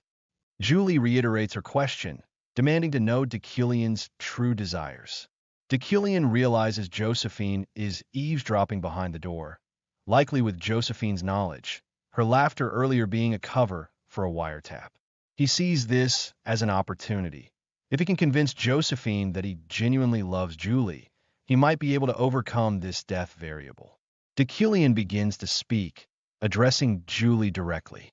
He claims to have spoken his truth, much to Julie's confusion. He asserts that he cannot dissolve the engagement at will, and there's nothing either of them can do, as things have progressed too far. Julie, growing impatient, questions his methods. Deucalion reminds her that before their engagement, she used her connections to force it, promising compensation to his family's elders. He addresses Julie up again. Julie yells, finding fighting dangerous. She accuses him of forcing her to stop pursuing the Imperial Order and suggesting she take up leadership of the Order of Hadekane, which is supervised by the Yucline family, spreading rumors about her when she refused. She is furious, wondering if this behavior continues. Deucalion acknowledges knowing all of this, how he manipulated Julie into staying, committing unforgivable acts. Julie, understanding Deucalion's hatred better than anyone, declares she won't fall for his tricks. Deucalion admits he knows he's been holding Julie back, acknowledging the wrongfulness of his actions. Julie is listening. He points out that her older sister and brother have also gone too far, and if it weren't for family reputation, they would have no reason to oppose dissolving the engagement. As Josephine listens, Deucalion adds to it. Deucalion says Julie must leave her family to pursue her dream of becoming a defender. He then, disarmingly, states that he possesses neither honesty nor loyalty, shocking Julie. He admits to being the opposite of the human qualities she strives for, making him unsuitable for her. He proposes they continue their engagement, but never marry, freeing her from the tangled web of interests, though he wishes he could set her free. He offers her the use of his name until her preparations to manifest her dream bear fruit, promising to wait and maintain their engagement. Julie, stunned, questions his sudden change of heart. He claims he's not expecting anything, only that she show him her smile once a month. He declares that this is all he wants. Julie is flustered, as Josephine as well. Deucalion admits he was simply saying what Josephine wanted to hear to avoid death variables. However, he acknowledges Julie's adorable reaction and admits she's won him over with her embarrassment. Julie is furious, telling Deucalion she would not fall for his schemes. She thinks the word are embarrassing and hope that he is honest. Then she wants to see it for a little longer. The scene concludes and Deucalion is shown at the Frieden household. He successfully avoids the death variable, earning store currency. 3 days pass quickly and the death anniversary arrives. Deucalion walks through a cemetery, the atmosphere stirring emotions. The sunset casts a glow on the weeds and tombstones, a place that holds memories, not for Deucalion, but for Kim Woo-jin. A flashback reveals a conversation between Kim Woo-jin and his team leader, Yahello, about adding an Easter egg to Deucalion's background. Yahello suggests fleshing out Deucalion's backstory, with the author's permission. Woo-jin dismisses the idea, arguing it's pointless and would increase their already heavy workload. Yahello insists it's important, emphasizing their dedication to the game. Woo-jin relents, though he questions the relevance since it's unrelated to sales. Yahello considers a good idea. Woo-jin reflects on Yahello's past enthusiasm for fun ideas, wondering what she found so interesting about Deucalion's bereaved past fiancé. He questions if it was for their team members or an easy way to take care of the people around her, and what joke was placed as an Easter egg and made her laugh. Back in the present, at the cemetery, Deucalion seeks traces of Kim Woo-jin's memories to understand the situation better. He ponders whether Yahello's actions were brilliant or cruel. He finds a tombstone inscribed with Yahello von Fergie's Mahinicht, and wonders why she had her name engraved there. It's revealed that Deucalion was modeled after Kim Woo-jin, and Yahello used her own name for Deucalion's deceased fiancé. He wonders if she thanked him. Deucalion kneels, touching the tombstone, overcome with emotion as memories of Yahello flood his mind. He remembers her praise, her warmth, her love, and the 7 years they spent together. These are his memories of her. Suddenly, Deucalion is attacked. A voice calls him a filthy mage, and Deucalion, though emotionally shaken, regains his composure. He recognizes his attacker, a familiar face, Lockhart, also known as the Wizard Killer. Lockhart, a mini-boss villain exclusively for mages. Lockhart's ability is magic nullification, making him a natural enemy of mages. His attribute has no restrictions beyond physical contact, rendering magic unusable within his range. Lockhart boasts about his magic immunity, as Deucalion dodging his attacks. While most mages would fear Lockhart, he declares Deucalion to die. He strikes, making Lockhart falls. However, Lockhart's attacks are meaningless to Deucalion. Deucalion, empowered by his Iron Man attribute and recent improvements in mana quality, finds the fight surprisingly easy. The mana improvement applies to a larger range and to his routine. He taunts Lockhart, realizing that the quality enhancement affects his overall being. Lockhart falls. Deucalion overcomes the death variable, earning more store currency. He acknowledges that his improved mana quality extends to his attributes as well. While he initially believed Iron Man alone would suffice, the trait strengthening made the fight easier than expected. Lockhart is shocked and is unable to erase the mages. Lockhart rants and calls him names, accusing Deucalion of being a traitor. Deucalion recognizes Lockhart's intense rage and unique ability, realizing he is dealing with an apostasy, a member of the Red Film race. Lockhart is in disbelief at how the mage knows that. Deucalion explains that the Bloodshroud race, named for their birth appearance, are descendants of demons. They hide their identities throughout the continent and are fundamentally opposed to mages. Just as magecraft was created to combat demons, the The conflict between mages and the Bloodshroud race was central to the game's worldview and a major plot point. Deucalion stands over the defeated Lockhart. Because of their ancestry, the Bloodshroud race lives are endangered. Deucalion suspects a cleansing is underway. He expresses understanding for Lockhart's plight and the oppression his people have faced, but points out that killing an innocent mage would make Lockhart a monster. Lockhart angrily demands silence, telling Deucalion to kill him. Deucalion states that he is Yuckline's Deucalion. Deucalion surprises Lockhart by stating his belief in the Bloodshroud race's innocence. Lockhart accuses Deucalion of acting pretentiously before killing him. Deucalion counters that the only time he's lost his dignity was facing a demon, an instinctual reaction ingrained in the Yuckline bloodline, hunters of demons since ancient times. He questions if he lost composure or wavered at Lockhart's provocations or acted berserk. He declares Lockhart human, a statement representing true, noble dignity. Deucalion tells Lockhart he can trust him. Inspector Ropa arrives and kicks Lockhart. Deucalion instructs Ropa to stay still and let him be arrested. Ropa praises Deucalion's kick. Deucalion says it is fine and to leave him be. Deucalion uses his magic. Ropa marvels at the magic, noting that magic handcuffs are useless due to magic neutralization, suggesting steel wire instead. Ropa notes Deucalion is early and he thought he was just patrolling. Ropa states that they received a report and asks Deucalion if he made it. Deucalion denies it, suggesting someone else overheard the commotion and reported it. Deucalion orders Ropa to leave. Deucalion is relieved to avoid bloodshed, knowing traces of era remain. He reflects that he didn't want to hurt anyone. The next day, a meeting is called in Birched, the first in 15 years, taking place at the Yuckline Estate's training room. Deucalion, shirtless, opens with a parchment. Uriel, his half-sister, comments that since he does not care, she had to come herself. She questions his disregard, reminding him of his family responsibilities as the residing head. Deucalion reads from the parchment, mentioning the recent demon incident at the Mountain of Darkness, prompting Birch to summon the mages for discussion.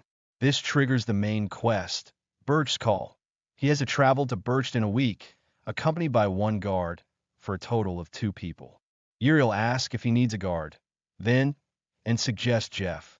He dismisses Jeff because he is now more accustomed to driving.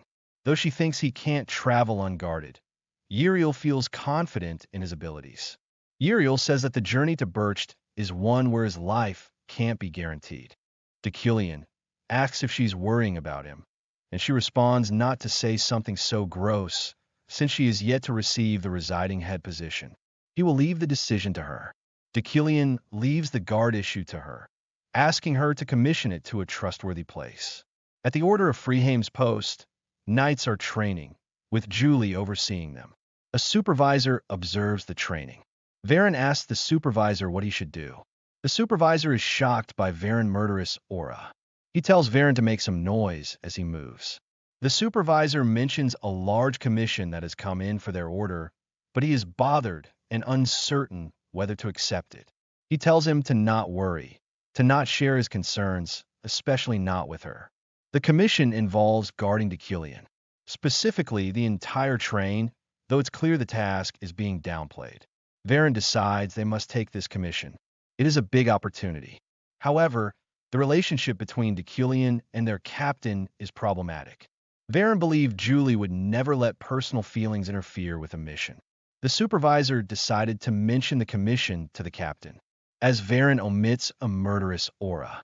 Birched, the name of the Alpine region in the northern continent, located at an altitude of 3,500 meters, is also the dwelling place of mages called elders. It's where all the schools of sorcery across the continent submit their ideas, influencing the magic world to such an extent that it could be called its pillar. The decisions made there are followed even by the floating island of mages. The summoning assembly occurs rarely, only once every several decades, making attendance both an honor and a recognition of a mage's status. Yet, a summon from Birched is also known as a mage's grave. At the train station, on the platform for the train to Birched, The servant confirms that Deucalion has made thorough preparations. Julie spots Deucalion arriving. Deucalion, accompanied by Alan, comments on the snowy weather, despite it being April. He thanks Alan for coming all this way, and introduces Julie, informing her that the Order of Freeheim will be responsible for guarding the first half of the train. Julie, flustered, promises to do their utmost to ensure a comfortable trip. She remembers Her's promise. She recalls his request for her to smile once a month, and Julie struggles to decide how to smile. Supervisor, watching, is impressed by Julie's dedication despite her loathing for Deucalion. Varen approaches, introducing himself. He explains that he has been tasked with guard duty, surprising Deucalion, who expected only the two of them. The servant reassures Deucalion that Varen is a skilled individual, recognized by their whole order. Deucalion acknowledges Varen's skill and uses sharp eyesight to assess him, finding no special energy. He concludes he might be overthinking it. As most mages are accompanied by an escort, there's one assigned per cabin, and Varen will take charge of Deucalion's. Deucalion expresses his trust, wishing them a safe trip. They depart, with Julie struggling to maintain her composure. The supervisor is confused. Deucalion smirks, having kept his promise. Several hours later, on the train, passengers are settling in. Varen advises Deucalion to sleep, as they have several hours ahead. Deucalion briefly drifts off, as Alan also dozes.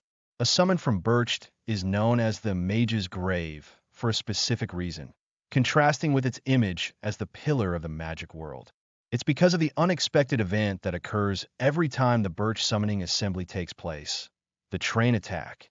Safely navigating this event, one of Deucalion's many causes of death, is a game of wits. One could buy information about which train would be attacked from dark connections. The original Deucalion would have done that. However, that's not possible now, because he cut off all such dark connections after possessing the body. He has made several preparations for protection, including acquiring the legendary martial arts techniques of Estran, using comprehension. Flashback to when he first invited Alan to Birched, as he is free to refuse. Alan, who is emotional, happy, is told if snot runs down his nose he will not be taking him. In present, Alan sleeps soundly, despite causing a fuss earlier due to excitement. Deucalion finds it unexpected that Alan came despite knowing the danger, perhaps indicating greater ambition than anticipated. The train speeds along the tracks. Another station. Most of the people departed. Alan and Deucalion take a seat. With this being the only station left, Deucalion wonders if he picked the right train, as nothing has happened so far. He reflects on his thorough preparations, including enhancing George's suit with Midas Touch to increase its defensive capabilities. He also strengthened the wood-steel shuriken and applied Midas Touch to the various wood-steel spread around the inside of the train, and even to Alan's clothes, improving the integrity of their protective robes. However, his heavy use of Midas Touch has left him with little mana, making him wonder if it was a waste. He reassures himself that preparations are best, hoping for continued peace. The train continues on its journey, before an explosion rocks the train. The scene shifts to a flashback, a few days before Deucalion's departure. Sylvia and her father discuss the numerous assignments at the Magic Tower. Despite missing a few classes and aspiring to become an archmage, Sylvia works harder than anyone. She expresses doubt about her ability to become an archmage with her current workload. Sylvia admits she's not worried about Ephraim, but misses Deucalion's lessons. Her father questions their early departure for Birch's summoning assembly. He is silent. He asks Sylvia if she knew the trip to be Mage's graveyard. Sylvia responds it is not, after thinking it was a ghost story. He reveals that whenever there's a summons to Birched, some mages lose their lives. 15 years ago, 11 died. Getting summoned to Birched signifies a prestigious family, and if among the 20 chosen families, their family will be engraved in history. However, summoned families that don't attend are expelled from the register, and a new family takes their place. He questions the ease of dragging down prestigious families. Her father explains that the trip to Birched is like skim ice, where those who want to become prestigious sorcerers aim for the lives of existing ones. That's why they're rushing. He received intelligence about a group scheming to attack the train leaving later. He took Sylvia with him to be as careful as possible. He adds that if they're found out, it'll be an issue, and he should explain it to Sylvia, as she will also face the cruelty of this world. Of the 12 traditional families, he considers punishment necessary for all sorcerers if any are traditional. Deaths on the way to the assembly are considered a magical, natural death. The scene returns to the present on the attack train. The train is under attack. Explosions rock the train. He is composed. His eyes glow, activating vision enhancement.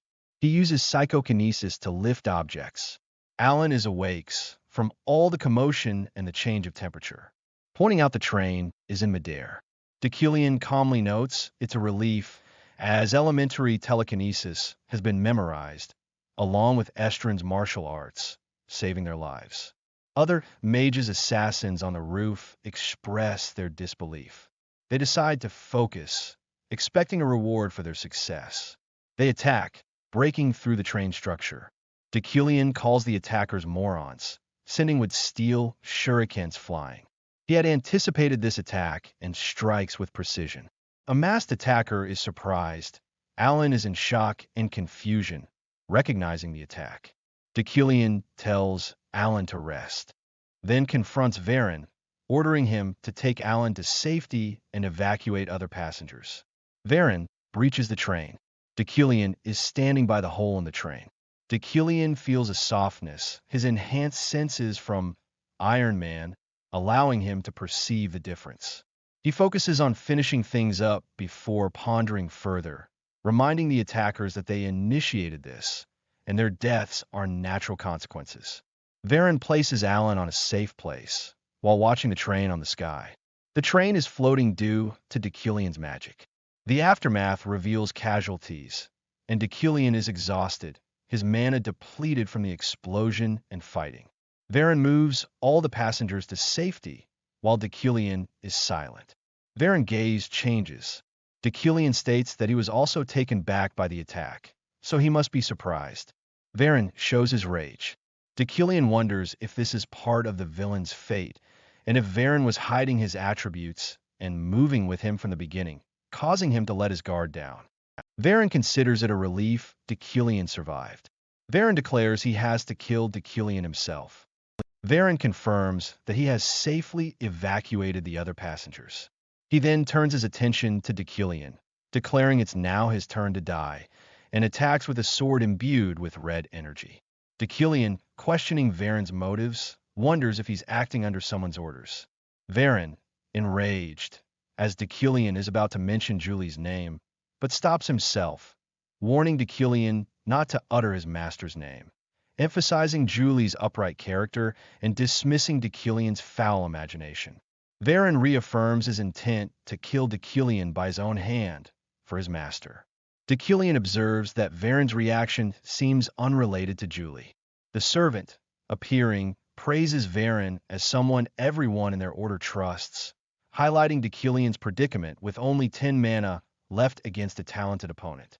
Varen declares his guard duty ended and launches a powerful attack. Varen keeps attacking. Deucalion cancels his telekinesis, causing the train to begin falling. Meanwhile, Sylvia, offered birch specialty, permanent snow ice cream by a knight named Sirio, who introduces herself. She says other than Yuckline, rewind, everyone is here, but declines, stating she needs to contact Deucalion. She thinks of Deucalion, not intending to see a vision from her past. A flashback begins, showing Sylvia visiting her mother's grave, Iclian von Elraminalade. She complains about Deucalion's excessive assignments, and hears a sound. Curious, Sylvia investigates. She is shocked. Hidden, she spots Deucalion kneeling at a grave, his posture surprisingly vulnerable. Sylvia wonders why he's there, not expecting him to mourn someone. Approaching, she realizes he's crying, a stark contrast to his usual cold demeanor. She sees the tears. The sight fascinates her, as the arrogant professor reveals a hidden emotional depth. His tears, like shooting stars, linger in her mind. She is speechless. She remembers her father's claim that he knew someone was going to attack the other train. She finds the memory of Deucalion's tears. Inspired by Deucalion's past lecture, Sylvia decides to experiment, using a mana stone as a medium. Combining magic's three attributes, she achieves primary colors creation, creating a small bird. She names it Swift and commands it to fly, observing its flight. Back in the present, the train is still damaged. Deucalion is injured, though the train thankfully didn't crash completely. He attributes his survival to Iron Man, though he suspects broken bones. Varen attacks relentlessly, surprised that Deucalion is still alive. Deucalion counters, using protective chi. Deucalion mocks Varen's persistence. Varen attacks. Deucalion manages to dodge, recognizing Varen's strength. Deucalion recognizes the resolute attribute, maintaining mental power throughout battle. He realizes Deucalion won't bend, and continues attacking, using with steel shurikens. Deucalion focuses, attacking repeatedly, cursing his lack of mana. Varen persists, wondering if cutting Deucalion with his sword will end the game, bringing him back to his office. He strikes a final, bloody blow, as Sylvia's bird flies above the falling train. Varen, sword raised, delivers a seemingly fatal blow to Deucalion. He declares it's over, but is suddenly shocked as the space around them wavers. Varen is hit. He questions what's happening, his hand bloodied. He cries out in pain, seizing the opportunity. With only one mana point remaining, Deucalion launches a wood steel shuriken, hitting Varen. Varen stumbles, and Deucalion throws him off the train. Varen, with sword, is shocked.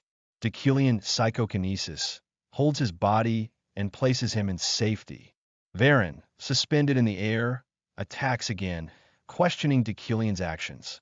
Deucalion, equally confused, doesn't know why he's trying to kill him, recalling the evil deeds Varen claims he committed against his liege. He presses Varen, asking if he's truly doing this for Julie's sake, even without her request. Varen, enraged, screams that Deucalion would never understand. A flashback begins, showing Julie, accompanied by young Varen and others, thanking a woman. Julie states she simply fulfilled her knightly duty.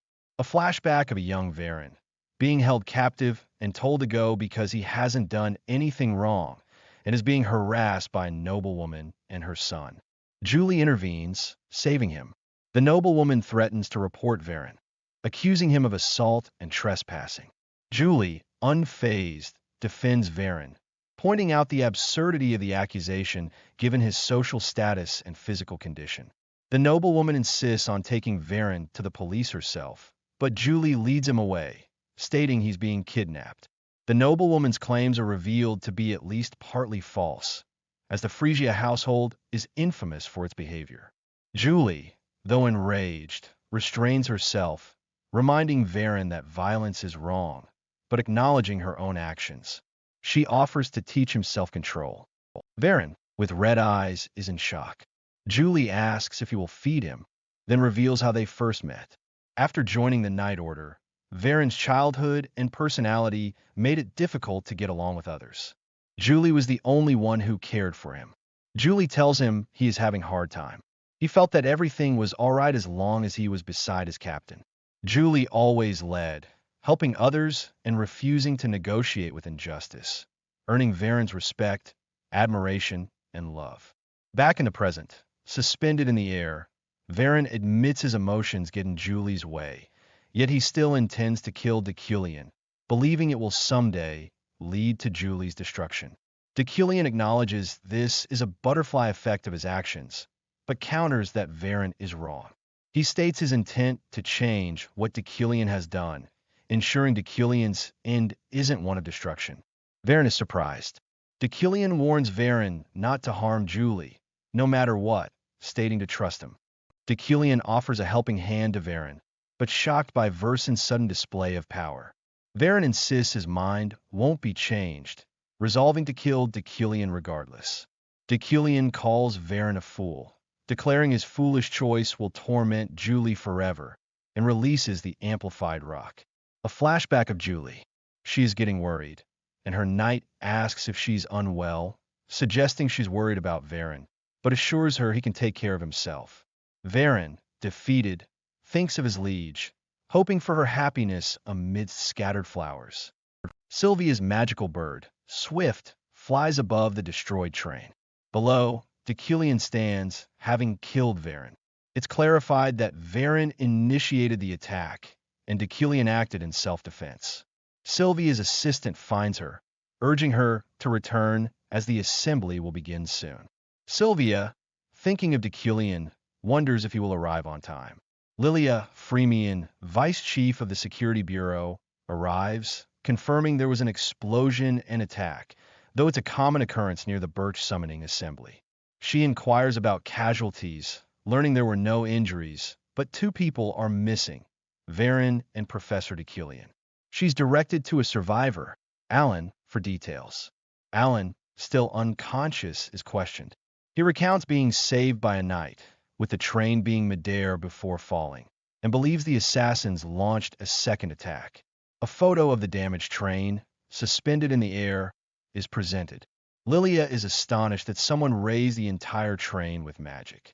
She's informed that Varen is dead, having tried to kill Deculian, who survived. Lilia receives telepathic messages. She spots someone approaching. It's Deculian. Deculian reflects that, without the strange phenomenon, he would have been killed by a knight, not some unnamed assailant. Now he would be at the bottom of a cliff, instead of his attacker, and unable to believe his powerlessness. He wonders who helped him. Lilia greets Deculian and introduces herself, stating she has questions. It's 3:30, giving Deculian 6 hours. She confirms these are formal inquiries. When Deculian states that there's more way to get to the assembly, Lilia adds, and that there are road and sea routes. She requests Deculian listen to the end and asks about Varen. Lilia and another person are shocked as the 2 on the train are stating the probability of Deculian having used acceleration magic. She comments on Deculian's high mana consumption, blocking the train derailment, fighting assassins, and using high-level acceleration magic. She then names the man she is talking as Lockhart. The Birched Assembly is about to begin. Attendees are seated, with it being almost time for the stars to gather. Deculian is still not there. Gratitude is expressed to those who responded to the summons. A powerful mana surge is felt, attributed to Deskden, Birch's great elder and a living legend. Attendees are reminded of the assembly's purpose. Representatives from various families, Ilade, Bran, Virad, and Rewind, are present. Next is Deculian of the Eucline family. However, Eucline is not yet present. If he doesn't arrive before his name is called 3 times, he'll be eliminated from the 12 sorcerers, a major event as they were first summoned 200 years ago. Some scoff, noting the current Deculian's lack of capabilities compared to his ancestors. Sylvia finds the situation bothersome. As Deculian's name is called, he is announced. The announcer is interrupted. Sylvia is surprised, as are others. Deculian appears, fixing his coat and hair. The announcement is completed. Deculian von Greyhen Eucline is here. Deculian walks toward his seat. Eucline's residing head has arrived. The Birched Assembly meeting, having commenced in a tense silence after Deculian's dramatic entrance, moved forward swiftly. The first order of business concerned the recent appearance of a demon in the Black Mountain region. Ethinsel of the Brand family, her green hair framing a serious expression, emphasized the gravity of the situation, suggesting it was more critical than the previous demon's sighting in the capital. She proposed that all magical schools cooperate with the church and dispatch mages to investigate suspicious areas. Her concise opinion, delivered with an air of divinity inherent to her family, met no resistance, and the matter was concluded rapidly. Following this, the imposing, cloaked figure presiding over the assembly announced a short break. The moment the tension eased, Deculian felt an overwhelming wave of exhaustion wash over him. He had pushed himself to the absolute limit, running like a madman, faster than a speeding bullet train, some might say, just to arrive on time, depleting nearly all his mana and stamina in the process. Yet, glancing at his reflection. His appearance remained impeccably composed, a testament, he begrudgingly admitted, to the annoyingly incredible passive traits inherent to the body he now inhabited. As the assembly members dispersed for the break, a familiar voice called out. It was Alan, his assistant, looking tearful and relieved as he inquired about the professor's well-being. Alan explained his tardiness, mentioning he had been barred from entering once the meeting officially began. Deucalion, maintaining his stoic facade, reassured the boy, telling him not to worry. Internally, however, Deucalion's perception of Alan shifted. He couldn't shake the feeling that the boy wasn't merely the innocent student he appeared to be. Something felt distinctly off about his identity. Why, then was he keeping Alan close? For what purpose? A quote echoed in his mind. Something about keeping certain people close? Yes, that seemed prudent. He instructed Alan to remain by his side from that point forward, startling the young man. Deucalion resolved then and there, with a mental nod to Sun Tzu, or maybe it was Michael Corleone, to keep Alan near, the better to observe him and uncover whatever secret he held. The assembly reconvened shortly after. The elder announced the next, far more contentious topic, the emergence of the blood-shroud sorcerer. Deucalion recognized this sensitive issue immediately. It wouldn't be resolved as easily as the previous discussion. The atmosphere instantly grew thick with tension. Vedhan, the fiery head of the Viorad family, slammed his fist on the table, vehemently denouncing the blood-shroud race. He compared them to insidious cockroaches, breeding in secret and corrupting their lands from within. Ithensel calmly countered, demanding evidence for such claims and reminding Vedhan that they currently lacked any reliable means to even differentiate blood-shrouds from other races. Vedhan retorted furiously, insisting they invent a method and use the might of the Imperial Magic Tower to eradicate the blood-shrouds immediately, his harsh words drawing a sharp rebuke from Ithensel. Deucalion observed silently, having anticipated this inevitable clash of ideologies. Vedhan pressed on, arguing passionately that the blood-shrouds were undoubtedly gathering under a mysterious leader, their motives unknown. Ithensel dismissed his impassioned speech as pure speculation, further enraging Vedhan. He appealed to the assembly's sense of disgust, questioning if the thought of a hidden enemy plotting in the shadows didn't repulse them. He brought up the past, blaming the indecisiveness of 60 years prior for the deaths of countless mages. The argument raged back and forth. After a moment, Giltheon of the Yalade family interjected thoughtfully. He turned the assembly's attention towards Deucalion, asking for his perspective. Giltheon pointedly reminded everyone of the Yucline family's long-standing history as exorcists, the spearhead against demonic threats. Deucalion considered his response carefully. He knew from his past life's knowledge that hatred born from abandoning understanding always bred misfortune. While suppressing the blood-shrouds felt wrong, he also knew he needed to delay any drastic action. Their situation was intrinsically tied to a future main quest. The true common enemy of this world, the ultimate threat, wasn't the blood-shrouds at all. He finally spoke, acknowledging that long ago, the blood-shrouds were indeed considered their enemy. However, he continued, a thorough review of historical literature revealed the entire conflict stemmed from a significant misunderstanding. Vedhan scoffed disbelievingly. Deucalion affirmed his statement, recounting the Rodran, which incident from 237 years prior. An innocent individual named Rodran was falsely accused, leading to a brutal suppression. That killed numerous blood-shrouds. This sparked a vicious cycle of retaliation and bloodshed, a cycle that had only recently quieted. As for the conflict 60 years ago that Vedhan kept referencing, Deucalion dismissed it as simple politics, driven by the discovery of a mana stone mine on Bloodshroud territory, a mine the Yuclines themselves had acquired. Vedhan sputtered, outraged that a Yucline would downplay the incident. He insisted the Bloodshrouds were inherently demonic, a fact the demon-hunting Yuclines should recognize. Deucalion coolly corrected him. The tradition of the Yucline family, he stated, was to hunt demons, not the Bloodshroud race. Vethan roared back, insisting they were demons, though Deculian's calm logic seemed to momentarily stun him. Deculian then quietly asked Alan if Vethan could truly take responsibility for declaring an entire race demonic. Before Alan could respond, Deculian addressed the assembly once more, his voice carrying weight. He warned against declaring humans as demons so nonchalantly, stating that the one who casts such judgment often becomes the very thing they condemn. Vethan was left speechless and fuming. The discussion reached an impasse, ultimately declared inconclusive and postponed until the next day. As the members dispersed, Gilthian approached his daughter, Sylvia. He lamented the birched rule requiring family members to stay in separate rooms, expressing feigned concern for her being alone. Sylvia, unimpressed, retorted that kids her age normally had separate rooms from their fathers anyway. Gilthian put on a tearful display before bidding her good night.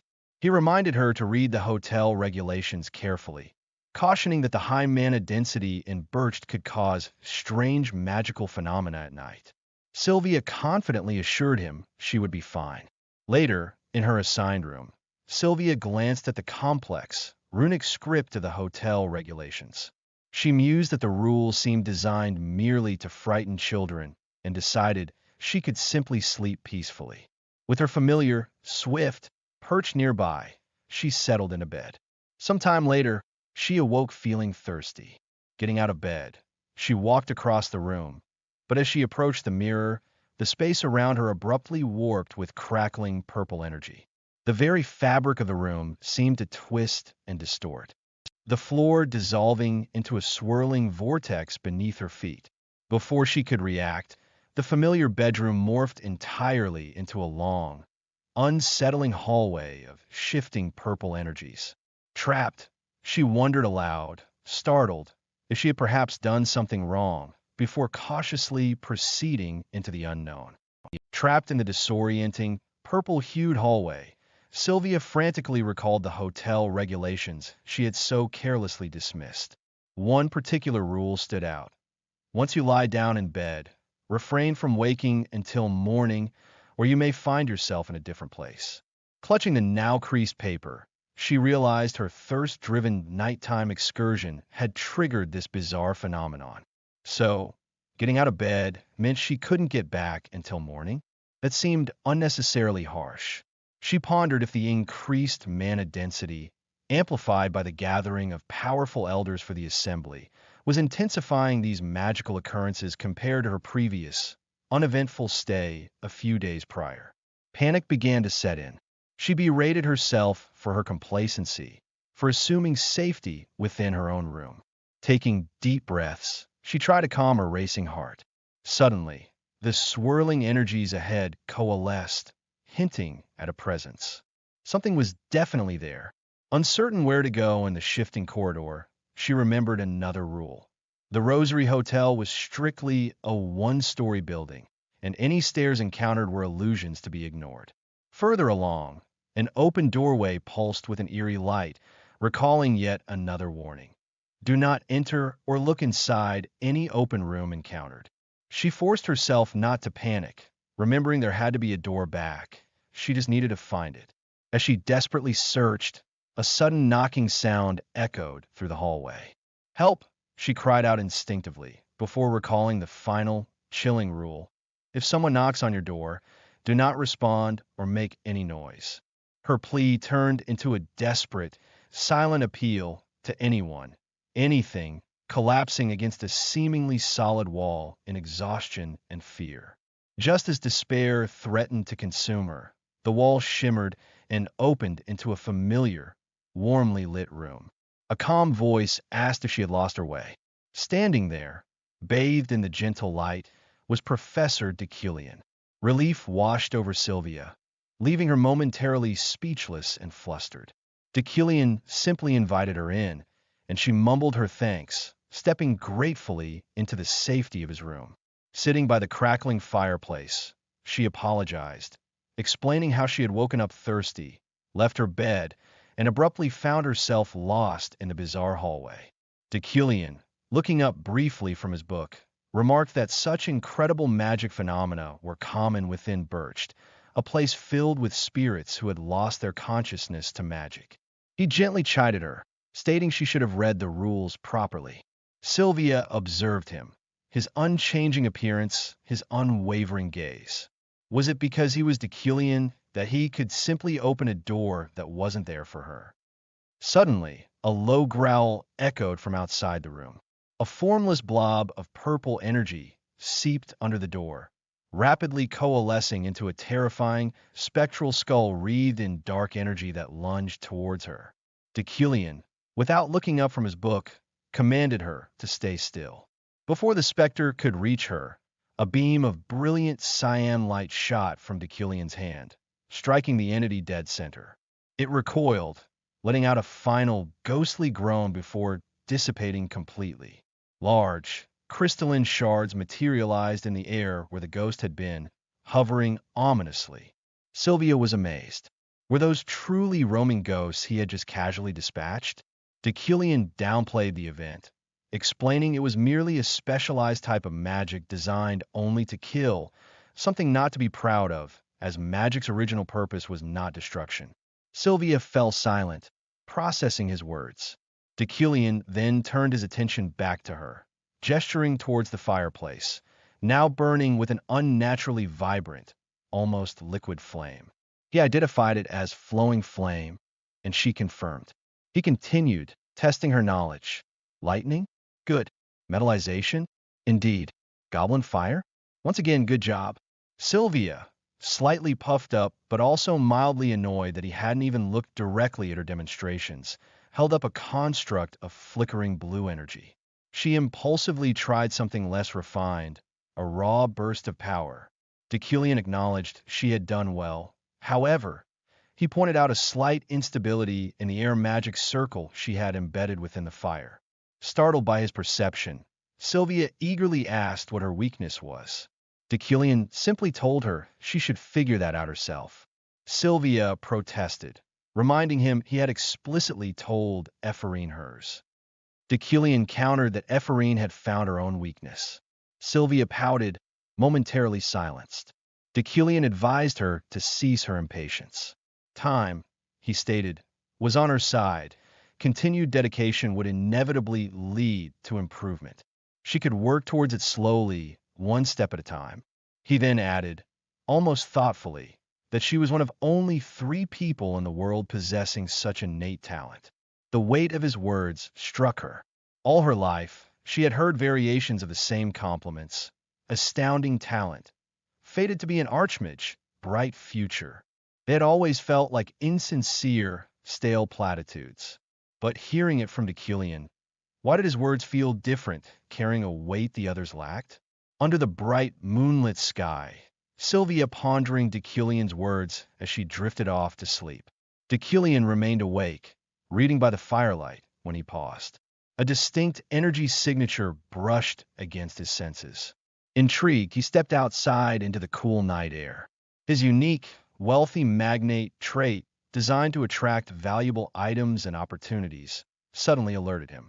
This particular mountain path, largely inaccessible except for the birch meeting, might hold rarer finds than he initially anticipated. As he walked, a translucent, purple, cloaked specter materialized before him. It attempted a ghostly scare tactic, waving its arms and letting out a loud "Buh." The ghost seemed confused by Deucalion's utter lack of reaction. Trying again, "Boo! Boo!" circling him menacingly. Deucalion simply continued walking, completely unfazed, perhaps even a little bored. Did this ghost not realize who was trying to spook? He walked straight through the specter. The ghost, flustered, called after him, asking if he had perhaps seen an item possessing a lot of magic. It then shrieked in apparent frustration or pain and zipped away. Deucalion watched it go, mildly perplexed by its behavior. Then, his gaze caught something glinting on the path where the ghost had been hovering. He stooped to pick it up, a fragment of wood pulsing with faint, fiery energy. His comprehension instantly identified it. A purified mana tree fragment, naturally rich in mana and further purified by a lightning strike. an excellent magical material. This was an unexpected boon. Since arriving in this world, he had trained relentlessly but felt hampered by the original Deculian's mediocre, innate talent. With this fragment, he could potentially craft a wand to accelerate his power growth considerably. This was a far greater gain than he could have hoped for from a simple nighttime stroll. The birched assembly reopened the next day, the atmosphere still thick with the unresolved tension surrounding the Bloodshroud debate. Vedhan, still incensed, continued his argument, questioning how Deculian could deny the Bloodshroud's demonic nature if they possessed demonic energy. Deculian, ever the logician, calmly countered with an analogy, asking if adding salt to water made the resulting solution salt instead of salt water. This pointed, almost condescending comparison left Vedhan sputtering and further solidified the perception among many attendees that Deculian was siding with the perceived enemy. Murmurs spread through the hall. Attendees exchanged confused and suspicious glances, wondering if Deculian, the scion of a demon-hunting family, was truly defending the Bloodshrouds. Gilthian Elade stroked his chin thoughtfully, pondering Deculian's angle, questioning the scheme behind the professor's unexpected stance. Sylvia watched her father and the others, certain they all assumed Deculian harbored some ulterior motive for defending the enemy. But Sylvia believed they were wrong. Deculian wasn't scheming, he was merely stating facts, however inconvenient they might be. Before the argument could escalate further, the elder intervened, declaring that no conclusion would be reached at this rate. The matter concerning the Bloodshrouds was officially tabled, added to the agenda for the next meeting, likely postponing the issue indefinitely. With that contentious point set aside, the elder moved on to the remaining agenda items. Unlike the Bloodshroud debate, these other matters progressed quickly, and after several days, the lengthy birched assembly finally concluded. As the attendees filed out, a still fuming Vedhan deliberately bumped his shoulder against Deculian's, letting out a final, childish humph. Deculian watched him go, reflecting internally. While delaying the Bloodshroud eradication serve as long-term goals related to the future main quest, it seemed he had successfully alienated even more people in the process. The following day, Deculian, accompanied by Alan, ventured into the Birch shopping district. The area bustled with activity, a stark contrast to the tense assembly hall. Deculian browsed a shop filled with magical artifacts and materials, skulls, potions, strange crystals, and more. His objective was clear. He needed to create a new wand using the purified mana tree fragment he'd acquired before leaving Birched. He examined various potential supplementary materials, pondering the best combination for amplifying the fragment's power. Alan suddenly piped up, sounding excited. Deculian turned, asking what the matter was. Alan pointed across the shop, declaring that the person over there was his hero, the one responsible for his safe arrival in Birched. Deculian followed Alan's gaze and saw, to his mild surprise, Lilia Freemian, the vice chief of the Security Bureau, browsing the wares. Deciding it was a necessary courtesy, Deculian invited Lilia to a meal, ostensibly to thank her for ensuring Alan's safety. Seated at a comfortable restaurant table, Lilia accepted his thanks graciously before bringing up the official results of the train incident investigation, acknowledging the potential rudeness of discussing it during a meal. She inquired about the fate of the escort guard, Varen. Deculian confirmed the official story. Varen had died during an ambush. The meal continued uneventfully after the formal exchange. However, Lilia couldn't shake a nagging feeling about Deculian, wondering what exactly set him apart, her thoughts drifting to the captive wizard killer. Lockhart. Elsewhere, within the austere walls of the Imperium Security Bureau headquarters, operating under direct Imperial order, Lilia conducted Lockhart's interrogation. She informed him he would be sent to Lekardak, the most notorious prison, the standard punishment for killing innocent mages. She asked if he had anything to say. Lockhart remained silent, his expression unreadable. Lilia scoffed, remarking on his sudden tight-lipped demeanor during interrogation.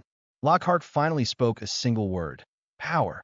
Confused, Lilia demanded he activate it. Lockhart complied, and a faint purple aura flickered around him, culminating in a large, ethereal I'm manifesting briefly in the air. Lilia let out a breath, seemingly testing something. Suddenly, she slammed her fist on the table, her composure shattering as she furiously cursed Lockhart, calling him an idiot. She admonished him for being rash and acting in a way that could negatively affect their kind.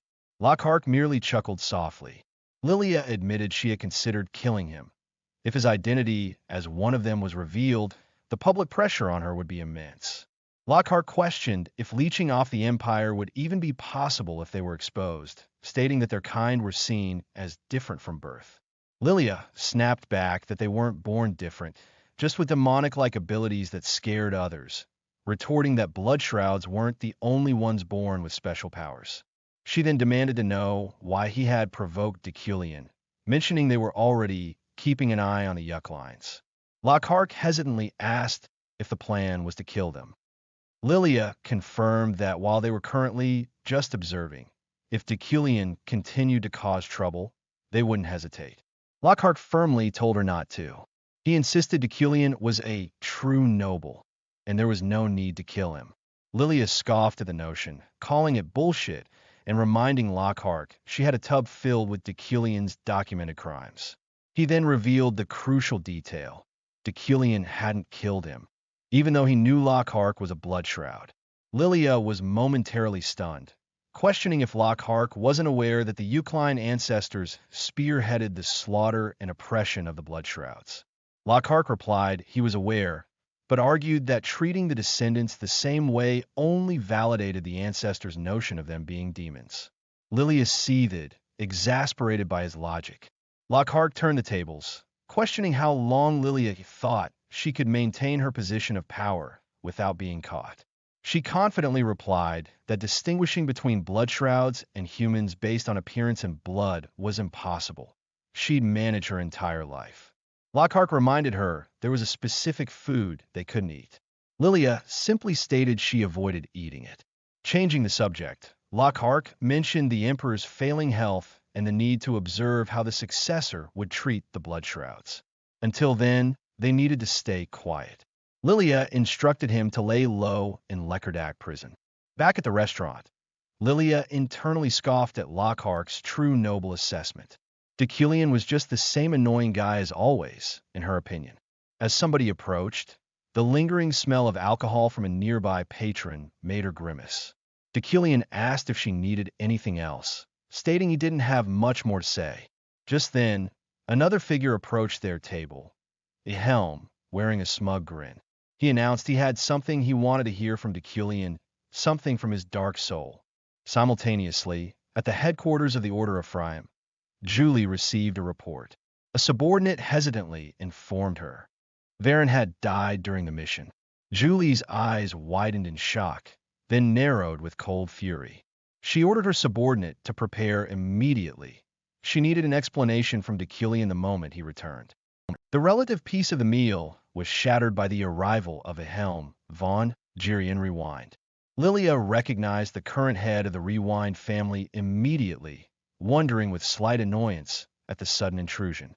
A helm, with his characteristic smugness, addressed Deculian directly, expressing how Deculian's stance during the assembly had thoroughly caught him off guard. He couldn't fathom why Deculian, usually so cautious regarding other magic families, would take such a position, pressing the point relentlessly.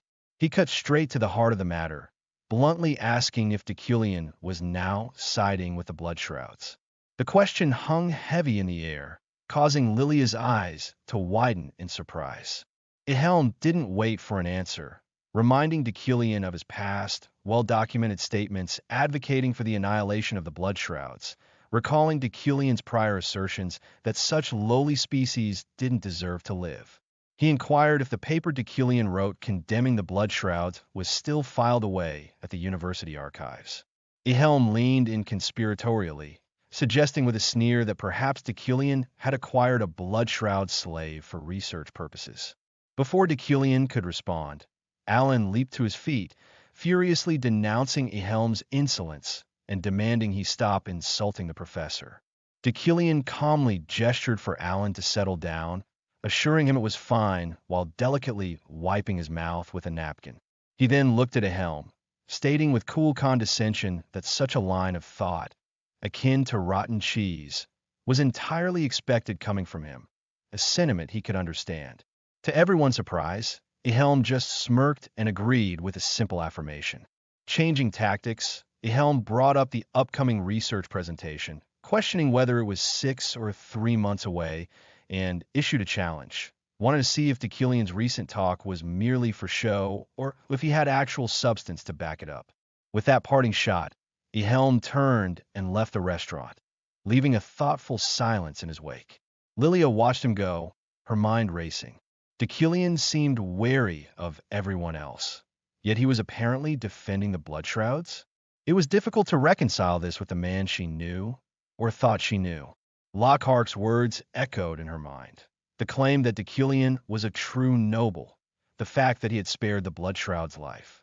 Could Lockhart possibly have been telling the truth?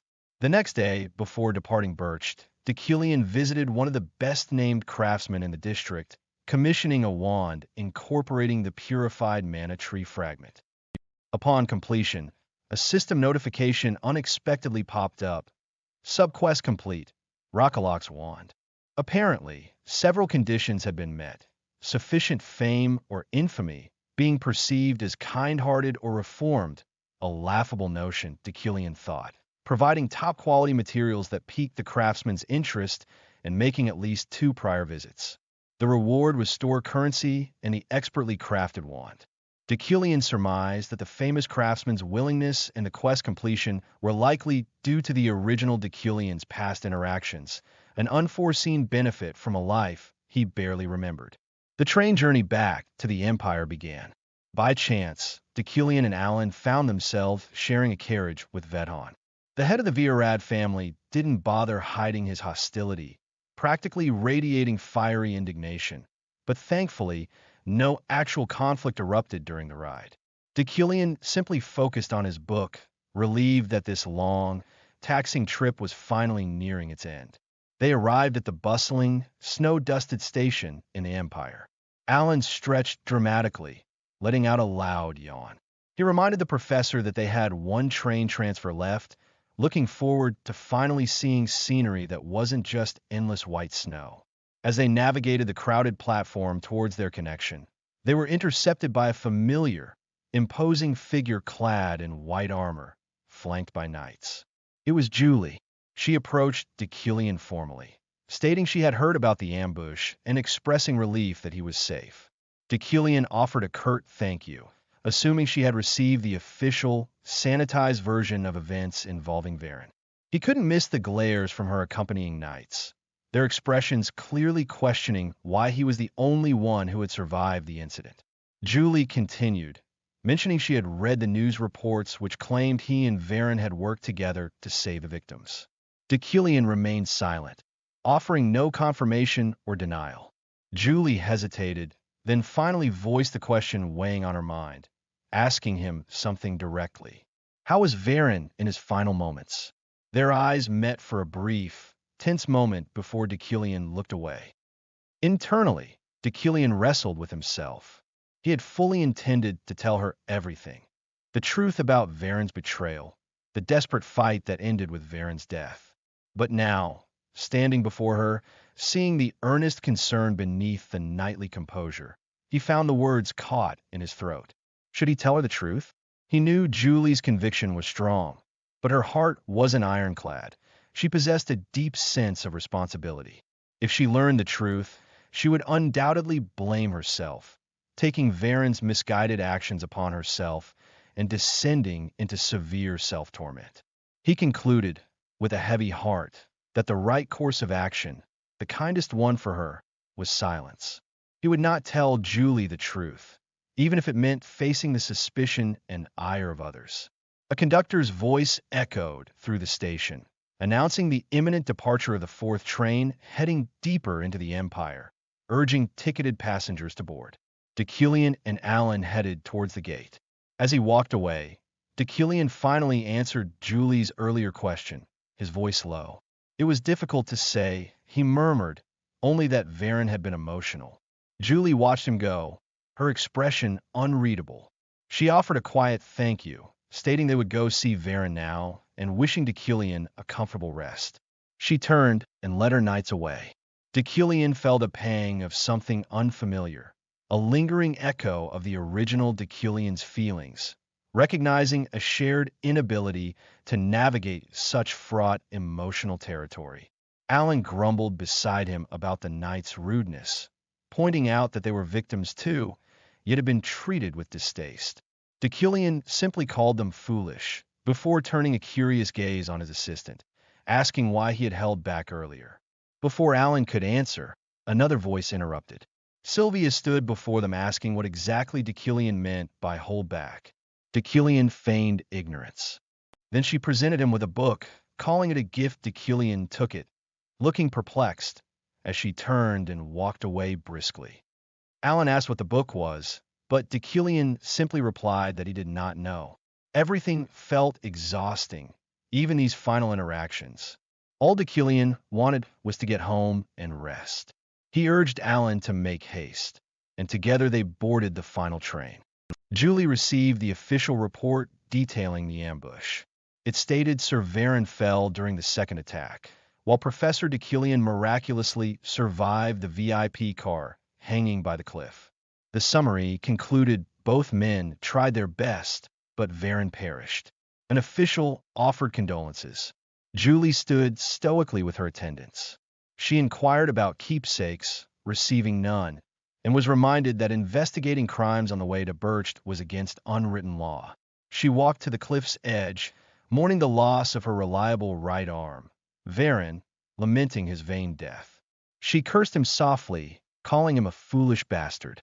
Back at the Yahello mansion, Uriel confronted Deucalion furiously, demanding to know if he'd written another large family check. An attendant tried to calm her, but she raged about their precarious financial situation, yelling they wouldn't last 2 months at this rate. Deucalion realized the wand creation fee was unexpectedly high, confirming Uriel's dire assessment. Action was needed. He calmly told Uriel to wait, revealing he had a way to secure more funds. He led her to the mansion's storage area, filled with valuable artifacts. Uriel questioned his actions, reminding him these were items he'd bought merely to flaunt wealth. Deucalion told her to hold on, also advising her to speak more like the next family head. Uriel retorted, asking how he could nag her when he bankrupted them.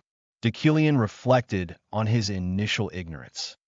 He hadn't understood why the auction items radiated the wealthy magnate energy, thinking them mere art. Only recently, preparing for Birch, had he realized their potential to increase wealth. He activated his skill, Midas Touch. Uriel stared, asking why he was standing there like a moron with his hand out. Deucalion ignored her, announcing he would put the items up for auction again and instructed Roy to call an appraiser.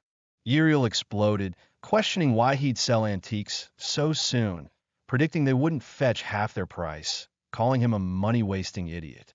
Deucalion calmly ordered Roy to proceed. He observed a specific vase, now imbued with golden light.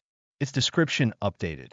Vase of the Eastern Master Craftsman, potential awakened by Midas Touch, granting special effects like preventing flowers from wilting and transforming them into fatigue-recovering petals.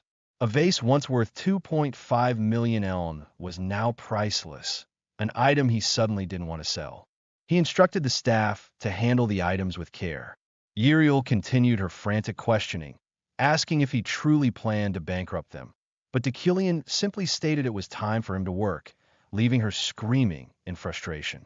Meanwhile, at the university's Magic Tower, in the Magic Exploration Club room, Ephorine and her clubmates were playing cards. Ephorine slammed down her cards, revealing a full house with kings. Her friends reacted with disbelief. She had won 3 rounds already, earning exemption from cleaning duty for a week. Others lamented their near wins, but Ephorine smugly called it an excuse for losers. She laughed, feeling like she was in a dream. Ever since entering the tower, she'd faced constant hatred, etched on her door, not just from students, but even professors who disliked commoners. There had been countless incidents. But now, she was in a club with friends. She genuinely liked this ordinary club. One friend reminded her to watch what she said, calling them superficially normal, just as the door burst open. An unfamiliar professor stormed in, demanding to know what the hell this club was doing. Professor Reelan, accompanied by Professor Beck, sneered that these low-class commoners were taking up space with pointless activities. Ephraim recognized the two professors notorious for making issues concerning commoners. Reelan scoffed at the club's name, OMDC, calling it ridiculous. Ephraim, though unwelcome, expected this confrontation and resolved to handle it honorably. She stood, stating they submitted a plan and received permission, declaring them an official club. Reelan reacted with outrage, demanding to know who allowed such a stupid club. He then recognized Ephraim, calling her the lowlife punished before. The insult struck a nerve, again with the lowlife comments. Reelan mocked her arrogant glare. Another club member nervously tried to intervene, but Reelan commanded Ephraim to avert her eyes. Assistant Professor Crane peeked nervously from the doorway. Reelan, confident no professor would approve such a club, demanded she reveal their sponsor. Ephraim hesitated. Reelan gloated, certain he was right. A calm voice cut through the tension from behind him. It was me. Deucalion stood there, confirming he allowed it and coolly asking Professor Reelan if he had any complaints. Ephraim stared, stunned. Deucalion's sharp gaze was unwavering. He calmly repeated that he allowed the club, directly asking Professor Reelan if he had any complaints.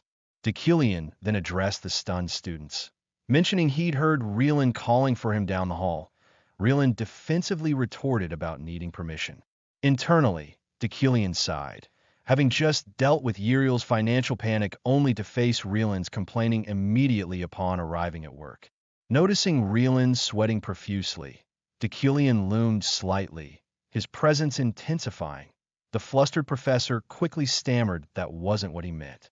Displaying Olympic-level backpedaling, Reelan hastily commented on the club room's emptiness, suggesting the tower's mages deserved better equipment, and claiming his earlier anger stemmed from this unfortunate state. He then volunteered to take responsibility for furnishing the room properly, seeking Deucalion's approval. Deucalion drily acknowledged Reelan's apparent kindness, agreeing the room did look shabby, which Reelan eagerly seized upon, promising again to handle it. Reelan and a nervous Professor Beck then beat a hasty retreat. Deucalion internally scoffed. Cockroaches would always act like cockroaches. He excused himself formally to the students and departed, leaving Professor Beck standing stiffly behind. Sunlight streamed through a nearby window. Later, in his lecture hall, students murmured about Professor Deucalion's return from Birched and the mysterious events that transpired there. Sylvia recalled reading about the chaotic train incident in the Wizard Journal.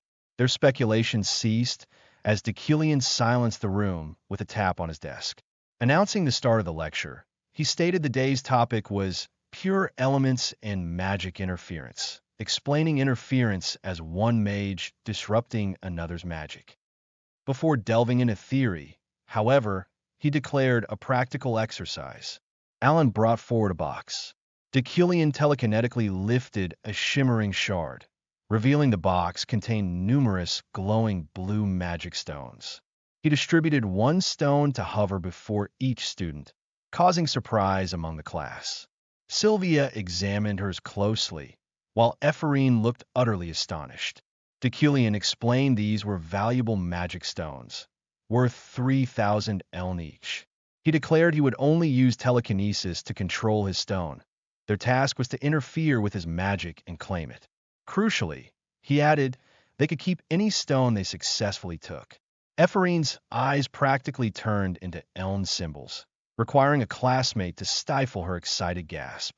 Deucalion then noted that blocking interference was just as critical, demonstrating a defensive telekinetic shield around his own stone, stating defense was often more advantageous. The students mirrored his action, attempting to shield their own stones. Deucalion reflected on needing more practice with telekinesis, despite having used a beginner-level version to halt the train. He felt a flicker of curiosity about how his power would fare against 150 debutante mages, especially since this class housed the university's most talented prospects. Ephraim, while grateful for the valuable stone considering her drained scholarship funds, focused intently. Sylvia observed the others, her expression serious. She noted Ephraim's self-taught background. Both girls radiated determination, refusing to be outperformed. Elsewhere, students struggled, straining against Deucalion's control, some even suffering nosebleeds from the exertion. One student murmured in awe at the professor's stability, noting their complete inability to interfere. Deucalion, however, was inwardly flustered, surprised that even these talented debutantes couldn't disrupt his magic despite their visible, strenuous efforts. He refocused his control. Sylvia breathed heavily, concentrating intensely on her stone, as Ephraim strained nearby. Sweat beaded on Sylvia's brow. Suddenly, Deucalion announced Sylvia had achieved first place. She gave a curt nod, accepting the result. Deucalion had predicted her success. He scanned the room for others, most students groaning in defeat. Seeing none initially, he then noticed movement. Ephraim, looking utterly drained but triumphant, had managed to grasp her magic stone, raggedly celebrating her newly acquired 3,000 elm. Sylvia glanced over, a hint of surprise or perhaps irritation on her face. The remaining students struggled futilely against Deucalion's telekinesis. Finally, he commanded them to stop. Some collapsed, utterly drained, while others retched from the exertion. Deucalion, pinching the bridge of his nose, declared their performance pathetic before announcing a break, instructing them to clean up their mess. Students shuffled out or slumped in their seats. Ephraim's friend, Julie, slumped over her desk, asking how Ephraim managed it, as she couldn't succeed no matter how hard she tried. Ephraim, equally exhausted with a bleeding nose and numb tongue, admitted she nearly died too. Yet, she mentioned having an epiphany, a sudden moment of clarity. She explained that while she didn't know much about telekinesis, attempting to break through Deucalion's magic felt like shattering something unseen. Julie expressed jealousy at Ephraim's breakthrough. Nearby, Sylvia processed this outcome with disbelief. It seemed impossible. How could Ephraim, previously ranked lowest, suddenly achieve second place without special consideration? The rumors about Deucalion secretly tutoring Ephraim must have been true. Sylvia wondered if Deucalion had lied to her earlier. Watching Ephraim fondly caress the magic stone, Sylvia inwardly scoffed, questioning what was so special about that half-wit and dismissing Ephraim as arrogant. After the break, the lecture hall was tidier. Deucalion addressed the class, commending their effort in the warm-up practical. However, he revealed there was an easier method to counter his telekinesis, suggesting the successful students might already grasp it. He introduced the concept of mana interference. Unlike simply blocking demonstrated magic, this advanced technique involved understanding the opponent's spell structure and disrupting its core magic circle. A student noted its limitation. Mana interference required extensive knowledge of magic circles. Deucalion confirmed this, explaining it typically only worked on magic familiar to the user and wasn't generally recommended. Barriers or countermagic were more common defenses. Still, he emphasized the value of understanding the principle. No pain, no gain, as they say. The crux, he explained, was identifying the magic circle's central circuit, which varied based on magic type and element. Understanding the opponent's central circuit allowed for direct interference. Familiarity with mana interference would naturally make disrupting magic easier. Deucalion then began demonstrating how to identify central circuits, starting with the Stormblade all-magic circle, noting destructive types featured circuits designed for internal combustion. The students took diligent notes. 2 hours passed swiftly. Deucalion glanced at the clock, noting time was up despite having more content. He abruptly concluded the lecture, stating they had wasted his time earlier, so they should have no complaints. He instructed them to review the remaining material independently. He reminded them of the upcoming midterms and a preceding open practical, stressing the importance of mastering mana interference. With a curt goodbye, he departed, leaving the students stunned. One student complained about the abrupt ending, comparing it to the unsatisfying feeling of stopping mid-poop. Ephraim agreed, stretching stiffly. She reiterated feeling like she'd had an epiphany, though it was hard to articulate. Just then, Professor Beck appeared, calling out to Ephraim, the rep of commoners. Julie immediately confronted Beck, asking why he was starting trouble again, reminding him he'd brought Professor Rillen earlier and seemed eager to pick fights recently. Beck sneered, attributing it to the commoners showing off too much and demanding to know how Ephraim jumped from last place to second. Ephraim scoffed, initially deciding not to engage. But Beck pressed, suggesting she must have bribed Deucalion since she lacked wealth or connections. Ephraim snapped, asking what he just said. Beck smugly replied it was true, claiming everyone knew she was getting private lessons. Sylvia listened silently, denying Beck's claim internally. Ephraim challenged Beck to explain her sudden improvement if not for tutoring, pointing out she wasn't even an academy graduate. Beck mockingly suggested Deucalion went easy on her, wanting to gift her the stone, perhaps out of pity since she had no home or parents. Green mana flared around Ephraim as she gritted her teeth, warning Beck not to say another word. Beck challenged her to act, daring her to say it. Sylvia watched the escalating tension. Ephraim's hand clenched Beck's coat, but Julie intervened, urging Ephraim to let go, reminding her of the risk of being punished again. Ephraim recalled Deucalion's earlier words about mages needing to remain cold, slowly releasing her grip. She thanked Julie, admitting she got worked up, and then dismissed Beck, saying she went crazy trying to converse with an idiot. Beck stood speechless as Ephraim turned away. Ephraim suggested getting food with Julie, and the two left, leaving Beck fuming and Julie calling after them. Sylvia remained, observing the scene. Outside the university building, Ephraim stomped angrily, admitting Julie's intervention stopped her, but wondering how to deal with the elitist bastard Beck. She felt furious, barely able to restrain herself. How could she handle such an elitist? Suddenly, she noticed Sylvia standing nearby. Sylvia quietly asked if they could talk. Sylvia proposed a quick talk. Ephraim eyed her suspiciously, wondering about the sudden approach and warning Sylvia off if she intended to fight. Sylvia cut straight to the point, asking if Deucalion was tutoring her. An invisible rage-o-meter ticked above Ephraim's head. She exploded, demanding if Sylvia was picking another fight and questioning the absurdity of the idea, given their terrible relationship. Did Sylvia approach just to spout nonsense? Everyone seemed determined to pick a fight with her today, yet Sylvia seemed convinced. Sylvia remained impassive, simply stating whatever, which only further agitated Ephraim. Then, Sylvia dropped a piece of information. Deucalion hadn't stepped foot in a lab for 3 years, not since Ephraim's father passed away. Ephraim scoffed dismissively, remarking that of course he hadn't. Deucalion was useless without her genius father. Sylvia countered, asking if Ephraim knew, then, that Deucalion had been visiting the lab daily for the past 3 months. He had cleaned it, chosen an assistant, and brought in new equipment.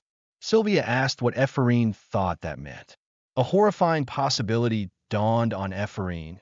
No way. Was he planning to exploit her father's research again? But surely Deucalion wasn't capable of continuing it himself? Her fist clenched tightly. Ephraim questioned how Sylvia would even know if he was trying something, dismissing it as typical Professor Deucalion behavior, but then asked what it had to do with her.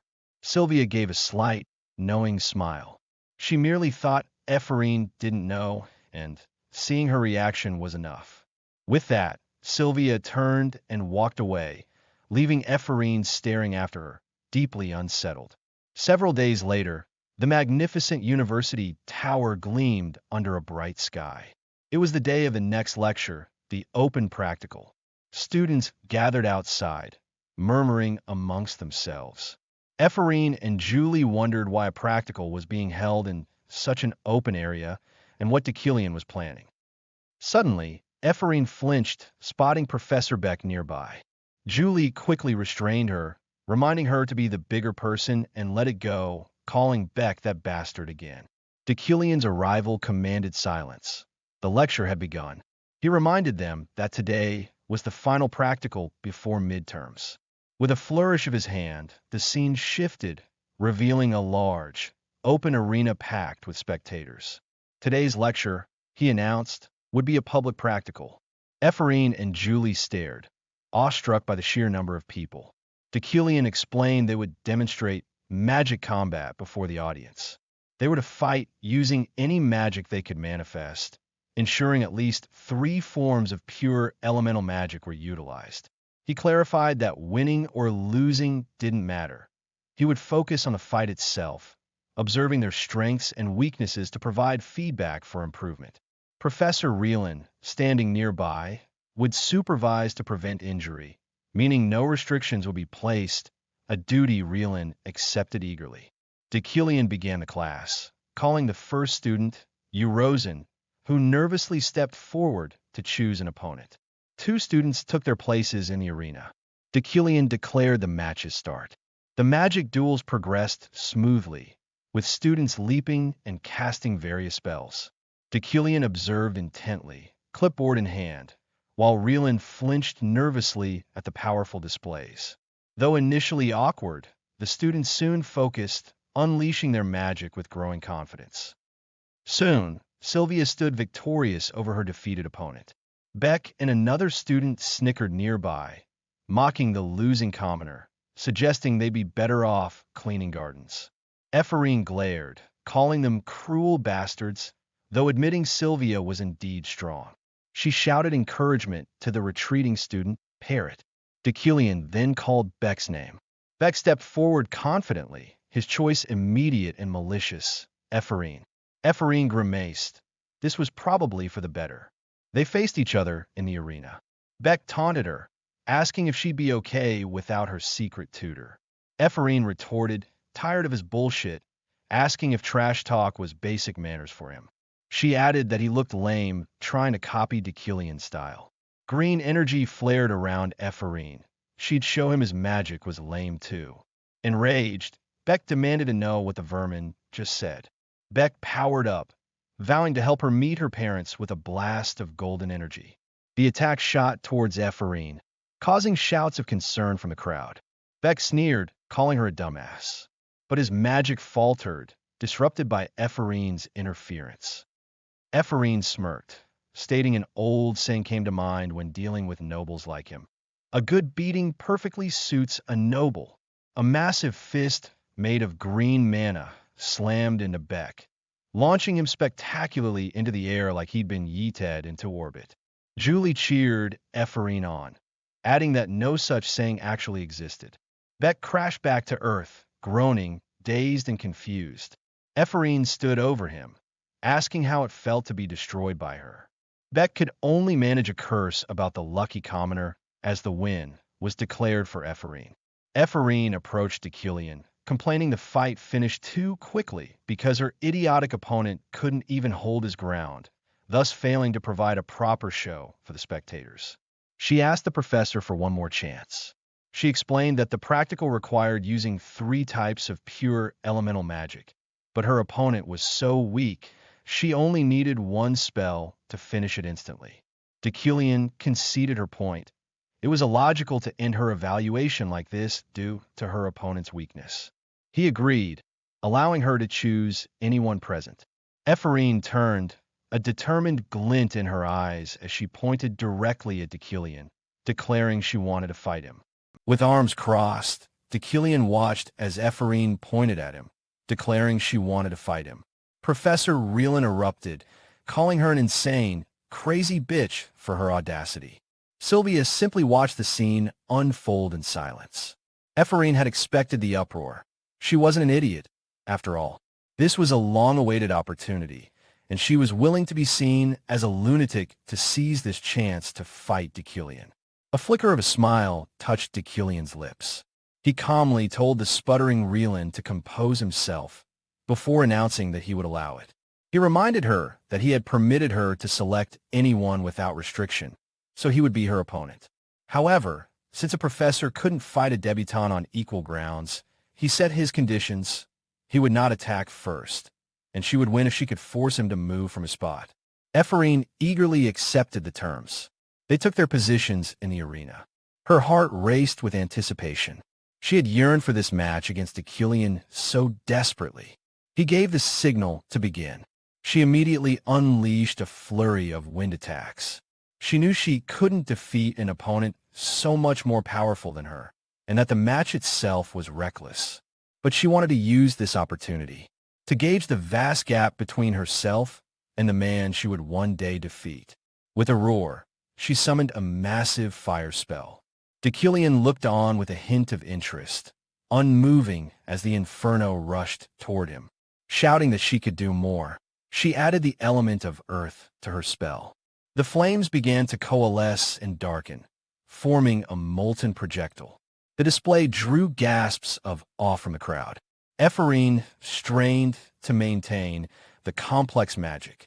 The fiery rock hurtled forward, only to shatter into pieces just before reaching the still unmoving professor.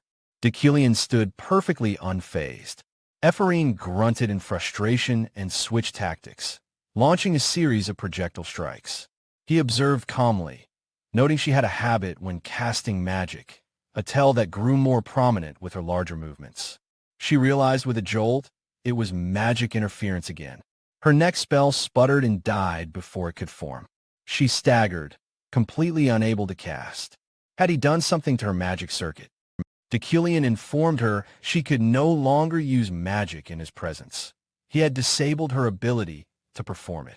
However, she wasn't done yet. The combat part of the lesson wasn't over. Having failed with magic, she decided to try fisticuffs, declaring she was more confident using her body anyway. She charged, but her attack was stopped short as Achillean's gloved hand met her face, halting her instantly. He then casually tossed her aside. She hit the ground with a dull thud. He let out a small, almost inaudible sound. Internally, he analyzed her performance. Her magic sense was incredible, combining wind, fire, and earth into a dust explosion. But her execution was impossible without the necessary dexterity over the elements. The only reason she could even attempt such feats was her unique talent, Vessel, granted by the green bracelet she wore. It allowed her to use all elements, a skill anyone would boast about. He mused that the original Achillean would be unsettled by such a virtuous talent developing properly. He approached where she lay on the ground, stating the result was unfortunately clear. Then, he added that it wasn't bad. Ephraim looked up, her eyes wide with shock. With that, Achillean concluded the practical, telling the debutantes to prepare for their midterms. The other students buzzed, amazed that Achillean had offered praise and impressed by Ephraim's surprising power. Beck, nursing his ego, muttered that her previous match was a snooze. Ephraim smiled faintly, wondering if she had finally been acknowledged, as her friends rushed over, cheering that she was their pride. Meanwhile, at a bustling port, the adventurer Ganesha spotted her crew, greeting Leo and Carlos warmly. A dark-haired young woman named Leah greeted her in return. Ganesha asked if she'd been missed. Leah admitted, a little shyly, that maybe she had. Ganesha beamed at the girl named Yuria, who was, unbeknownst to them, the vessel for Kim Woojin's ex-girlfriend, Yuera. Ganesha's hug was suffocating. Leah, now Yuria, protested that her captain's affection was tantamount to child abuse. The adventurer quickly apologized, releasing her. Yuria remained quiet, her thoughts drifting back to the end of her world. The light from that car had been blinding. It had engulfed and erased her, silencing the world around her. When she next opened her eyes, she was lying against a tree, her original world gone without a trace. She recalled overhearing her new companions, wondering if Achillean truly wanted to use a child like her for a job. Ganesha had retorted that her crewmate shouldn't have taken the job if he was just going to complain, teasing that he had fallen for the professor's handsome face.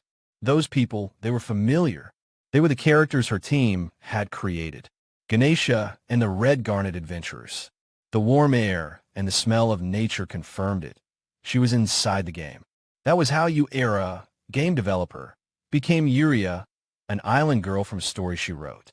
In the present, Ganesha yelled for her crewmates, Leo and Carlos, to stop running around the docks. Yuria watched the chaotic scene, her mind focused. Ganesha was this world's best adventurer. To survive, her best option was to stay by Ganesha's side. She had to live and find a way to return home. Meanwhile, in his grand estate, Deucalion finally received the item he had commissioned. He unwrapped the cloth, revealing a magnificent wand of dark wood and pulsating purple crystal. The Loclox Yucline wand. It could store 500 mana and acted as a supporting circuit, naturally enhancing any magic cast through it. Deucalion found it beautiful, his own trait of aesthetic sense confirming its quality. It possessed multiple traits. The material was iron wood of the highest potential. It offered automatic learning to assist its caster, and as an aesthetic item, its design would adapt to match his attire. He was impressed it even had an item trait. It also channeled the Yucline bloodline's power against demons. The wand's value far surpassed its high cost. A knock at the door signaled Roy, announcing that dinner was ready. Deucalion acknowledged him and headed down. An extravagant spread of lobster and fine desserts awaited. He sat opposite Uriel in silence. He questioned the bountiful meal, reminding her of their poor finances. Uriel huffed that they needed the energy to overcome their situation. Deucalion then asked about the antiques. Roy explained that the items were immensely popular, receiving bids so quickly it caused problems for the auction house. He and the lady, Uriel, felt as if they were dreaming. They now had enough funds to be secure for several years. Roy offered a piece of lobster as a token of the lady's thanks. Deucalion took a bite, admitting it was good. Uriel, looking pleased, remarked that he finally knew. They ate in the vast, opulent dining room. Deucalion then casually informed her she was holding her knife like she was about to shank someone, not eat. Uriel sputtered in protest. Later, in his office atop the tower, Deucalion sifted through stacks of old documents. He found the paperwork to be an absolute mess, cursing the uncouth nature of his predecessor. He was preparing for the upcoming midterms, reviewing the original Deucalion's past test questions for ideas. He found them impossibly difficult for debutantes. They reeked of arrogance, a challenge from a high and noble mage meant to make students despair. He pinched the bridge of his nose, dismayed by the wretched personality revealed in the exam questions alone. The original Deucalion had mistaken difficulty for a measure of his own superiority. He resolved not to be like him. He would submit good, challenging questions that sparked understanding, recognizing his critical role in his students' growth. He turned to the last box of papers, wondering if he might find anything useful. He pulled out a sheet. Something was different. The style and handwriting diverged completely from the previous ones. It felt as if a different person entirely had created these questions, a thought accompanied by a brief flash of a younger, more frantic-looking Uriel. The difficulty was still high, but these questions were fascinating and ignited his interest. Using his comprehension skill, he began to understand the questions. He decided to infuse the solutions onto the magic exam paper. As he did, brilliant light of multiple elements swirled around him, coalescing into a single form. The magic took shape, revealing the ethereal illustration of a woman with long, flowing white hair. He understood the concept instantly. An exam where the correct answer, infused with magic, created a beautiful illustration. The elements were the colors, and the solution was a harmony that sparked amazement. It was the most suitable question possible for the subject of understanding pure elemental magic. He felt a sting of instinctive jealousy. The original Deucalion would have understood the perfection of this question and envied the beauty he himself could never create. However, he had one question. Who was this woman? Elsewhere, Sylvia read a letter bearing the seal of Birched. It was from Elder Dezektin, stating the matter of the blood shrouds would be discussed at the next meeting. She found it interesting that the outcome was a strong aversion to their suppression. This unexpected result, she noted, included Professor Deucalion. That unexpectedness, she thought, also applied to all of them gathered in the room with her. A powerful figure loomed over the magic tower. Adeline, the chairwoman of the Imperial University. Known as the most promising candidate for Archmage, she possessed immense magical power, yet she carried an easygoing, almost mischievous personality. This very personality had her peeking around a corner, eavesdropping on the professor's idle chatter. She soaked in every bit of gossip, from Deucalion's public fight with Knight Julie to the mundane failure of Professor Rieland's latest diet. This insatiable curiosity and formidable power were no coincidence. They stemmed from a hidden truth about her origins. Adeline was a half-fairy, a trait that fueled both her gossipy nature and her incredible magical aptitude. Despite her usual grumbling about these obligations, she looked forward to the monthly professors' meeting. It was the best source of intel. Today, the main topic was Deucalion and his perplexing decision to side with heretics, a development she found fascinating. The professors recalled his usual arrogance, how he denied trying to impress anyone while doing exactly that. The conversation shifted when a professor mentioned that Deucalion was conveniently absent for this particular discussion. Another professor brought up a significant development from the Sorcerer Council meeting. Lady Luina had made an appearance. Luina was the brilliant mage who had once competed with Deucalion for the chief professor position, only to resign after being targeted by his schemes. She was now rumored to be back in the kingdom. The professors grew excited, wondering if Luina's return to the Empire was imminent. One noted her great accomplishments abroad, suggesting her return would be a massive benefit to the Magic Tower. Another slyly added that, considering Deucalion's recent controversy, perhaps a change in leadership was in order, not that he was saying the current chief professor was bad, of course. Adeline, thoroughly entertained, gave her verdict. If Luina truly returned, she would consider it. With a sharp command, she dismissed the meeting, reminding everyone to submit their midterm questions before leaving. Once alone, Adeline contemplated Deucalion's recent behavior. The exam he submitted was far too well-crafted, too brilliant to have been made by the man she knew. She suspected he didn't create it alone and decided it was time to mess with him a bit. The thought of his arch-rival Luina returning to face this newly intriguing Deucalion was just too delicious to pass up. She let out a giddy squeal, imagining the drama. That would be so much fun. A few days later, it was the day of the midterm exam for understanding pure elemental magic. The students buzzed with confusion, having heard rumors of Deucalion's bizarre tests, but finding the reality even stranger. One student sighed, ready to give up before even starting. Alan, the assistant professor, calmed the room. He explained the unconventional rules.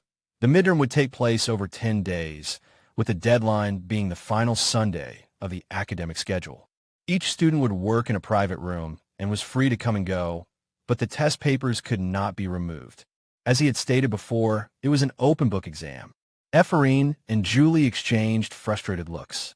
An open-book exam that lasts 10 days could only mean one thing. It was going to be harder than getting a politician to tell the truth. Ephraim grumbled that Deucalion never did anything normally, always sending his assistant to deliver the weird news. Then, Alan relayed one final message from the professor. With an air of importance, Deucalion had promised to write a personal letter of recommendation for any student who scored full marks. The hall erupted in whispers. A letter from the chief professor was a monumental prize. Advancement in the mage ranks, from debutante to the legendary Eternal, was brutally difficult. It wasn't about completing courses. One had to pass promotion exams each time, and they were notoriously difficult. A recommendation from Deucalion was a golden ticket, a guaranteed promotion. Ephraim, however, was disgusted. A recommendation from her sworn enemy? The thought killed any motivation she had. But then she paused. A wicked fantasy bloomed in her mind.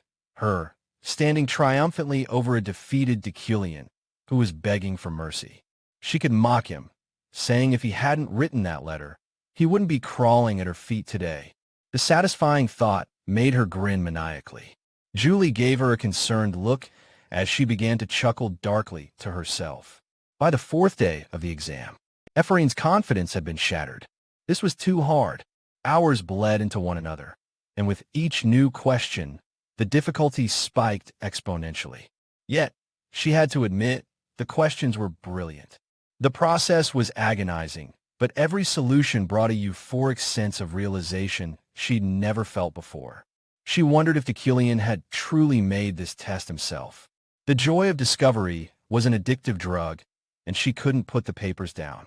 She would earn that letter no matter what.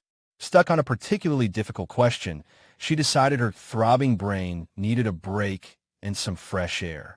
In the university garden, Sylvia sat on a bench, taking a much-needed rest herself. She had just spent 30 agonizing hours solving a single question. She recalled the professor's offer of a recommendation letter, but scoffed at it. To her, it was a meaningless favor. Anyone capable of acing this test was already skilled enough to pass any promotion exam on their own. Still, she wanted full marks, not for the grade or the letter, but for herself. Each question was a beautiful, intricate key, unlocking a new level of enlightenment. She knew that if she could solve them all, she would grow immeasurably as a mage.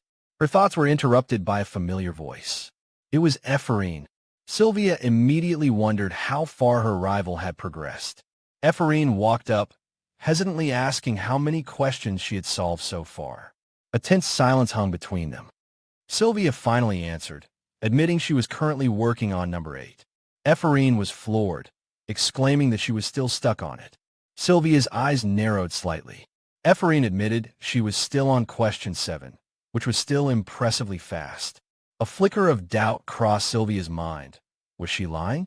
Ephraim, feeling the competitive pressure, declared she had to get back to the test. As she turned to leave, Sylvia clarified that she was just taking a break, not fleeing from her presence. While the university's brightest minds were locked in their academic struggle, Deucalion sat in his office, sensing a great shift on the horizon. He reviewed a document, his expression grim.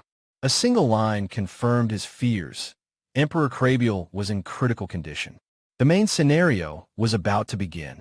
Deucalion contemplated the grave news. Emperor Crabame, known for his gentle and mild-mannered rule, was in critical condition. His reign had always sought a delicate balance between the authority of the empire and divine power, and he had maintained a lenient stance toward the blood shrouds. His passing, however, would crown a new ruler, the most important and, as Deucalion knew, most problematic figure in the world. The ascension of Sophian Yekater August von Gibrain meant this world was on the verge of a massive change. As the sun set over the university tower, the final day of the grueling midterm exam arrived. Many students had dropped out of the marathon exam, but a clear distinction had emerged between the upper and lower ranks of mages. Those who endured now bragged about their participation as if it were a medal of honor. Instead of simply relishing their freedom, the students reflected on what they had learned, a phenomenon that captured the campus's attention. The rumored exam questions became so famous that even the Magic Tower's professors were desperate for a look. In the final moments, only 2 students were left attempting the last question. Ephraim stared at the final hurdle, the damned 8th question. She was determined to solve it, especially since she was now too deep into the sunk cost fallacy from all the coffee she'd consumed to quit. As she focused, trying to lock in on the answer, she had a sudden epiphany. At that same instant, a brilliant light flared in the proctor's office. Alan rushed to the professor, confirming that one of them had solved it. Deucalion wasn't surprised in the slightest. He knew it was her. He strode down the hall, opened the door to the exam room, and pushed it wide. He offered his congratulations to Sylvia. The room was filled with a swirling vortex of magic, the physical manifestation of her solution. Bright colors infused with elemental energy danced in the air, creating a spectacle that was both hot and cold, dazzling yet sharp. Deucalion recognized it as a true masterpiece. He reflected that even though he had crafted the questions, his own limitations would have prevented him from manifesting this beauty. The test was infused with the soul of his past self, Kim Woo-jin, the failed artist who dreamed of making people emotional with his work and had pursued that passion through game development. The aesthetic sense of both Dekulian, the noble, and Kim Woo-jin, the artist, had been fused into the exam. And in this moment, both souls found a shared comfort in the result. He told Sylvia she had done well, and then, to her utter shock, he thanked her. She stood speechless as he departed, realizing that she, too, had wanted to thank him. She looked at the beautiful magic she had woven, pushing aside the haunting expectations of her family of archmages. They always praised her incredible talent, but she came to a simple conclusion. Magic in itself was already plenty beautiful. In another hallway, Alan entered Epherine's room and gently informed her that time was up. She accepted defeat with a tired smile, acknowledging it was a shame. Alan praised her for her effort, noting that she was one of only 2 students who attempted the final question until the very end. Epherine immediately asked about Sylvia, and Alan's knowing smile was all the answer she needed. Epherine sighed in defeat, muttering that Sylvia was a monster and she was jealous. She reflected on the past 10 days. Her vengeful fantasies about Dekulian had vanished during the intense exam. All that remained was her pure inquisitiveness as a mage and an insatiable desire for knowledge. She had wanted to answer everything, too. Alan pointed out that while the exam was over, the question was still there. A new fire lit in Epherine's eyes. She declared that she was going to solve it anyway, a determined grin spreading across her face. Alan simply smiled back at her tenacity and wished her luck as she renewed her efforts. Later, she walked through the campus at night, the exhaustion from the marathon exam settling deep in her bones. She felt a pang of disappointment, knowing that after all this struggle, her only reward was returning to a lonely room with a door covered in hateful graffiti. Suddenly, shadows moved in the darkness. A voice called out her name.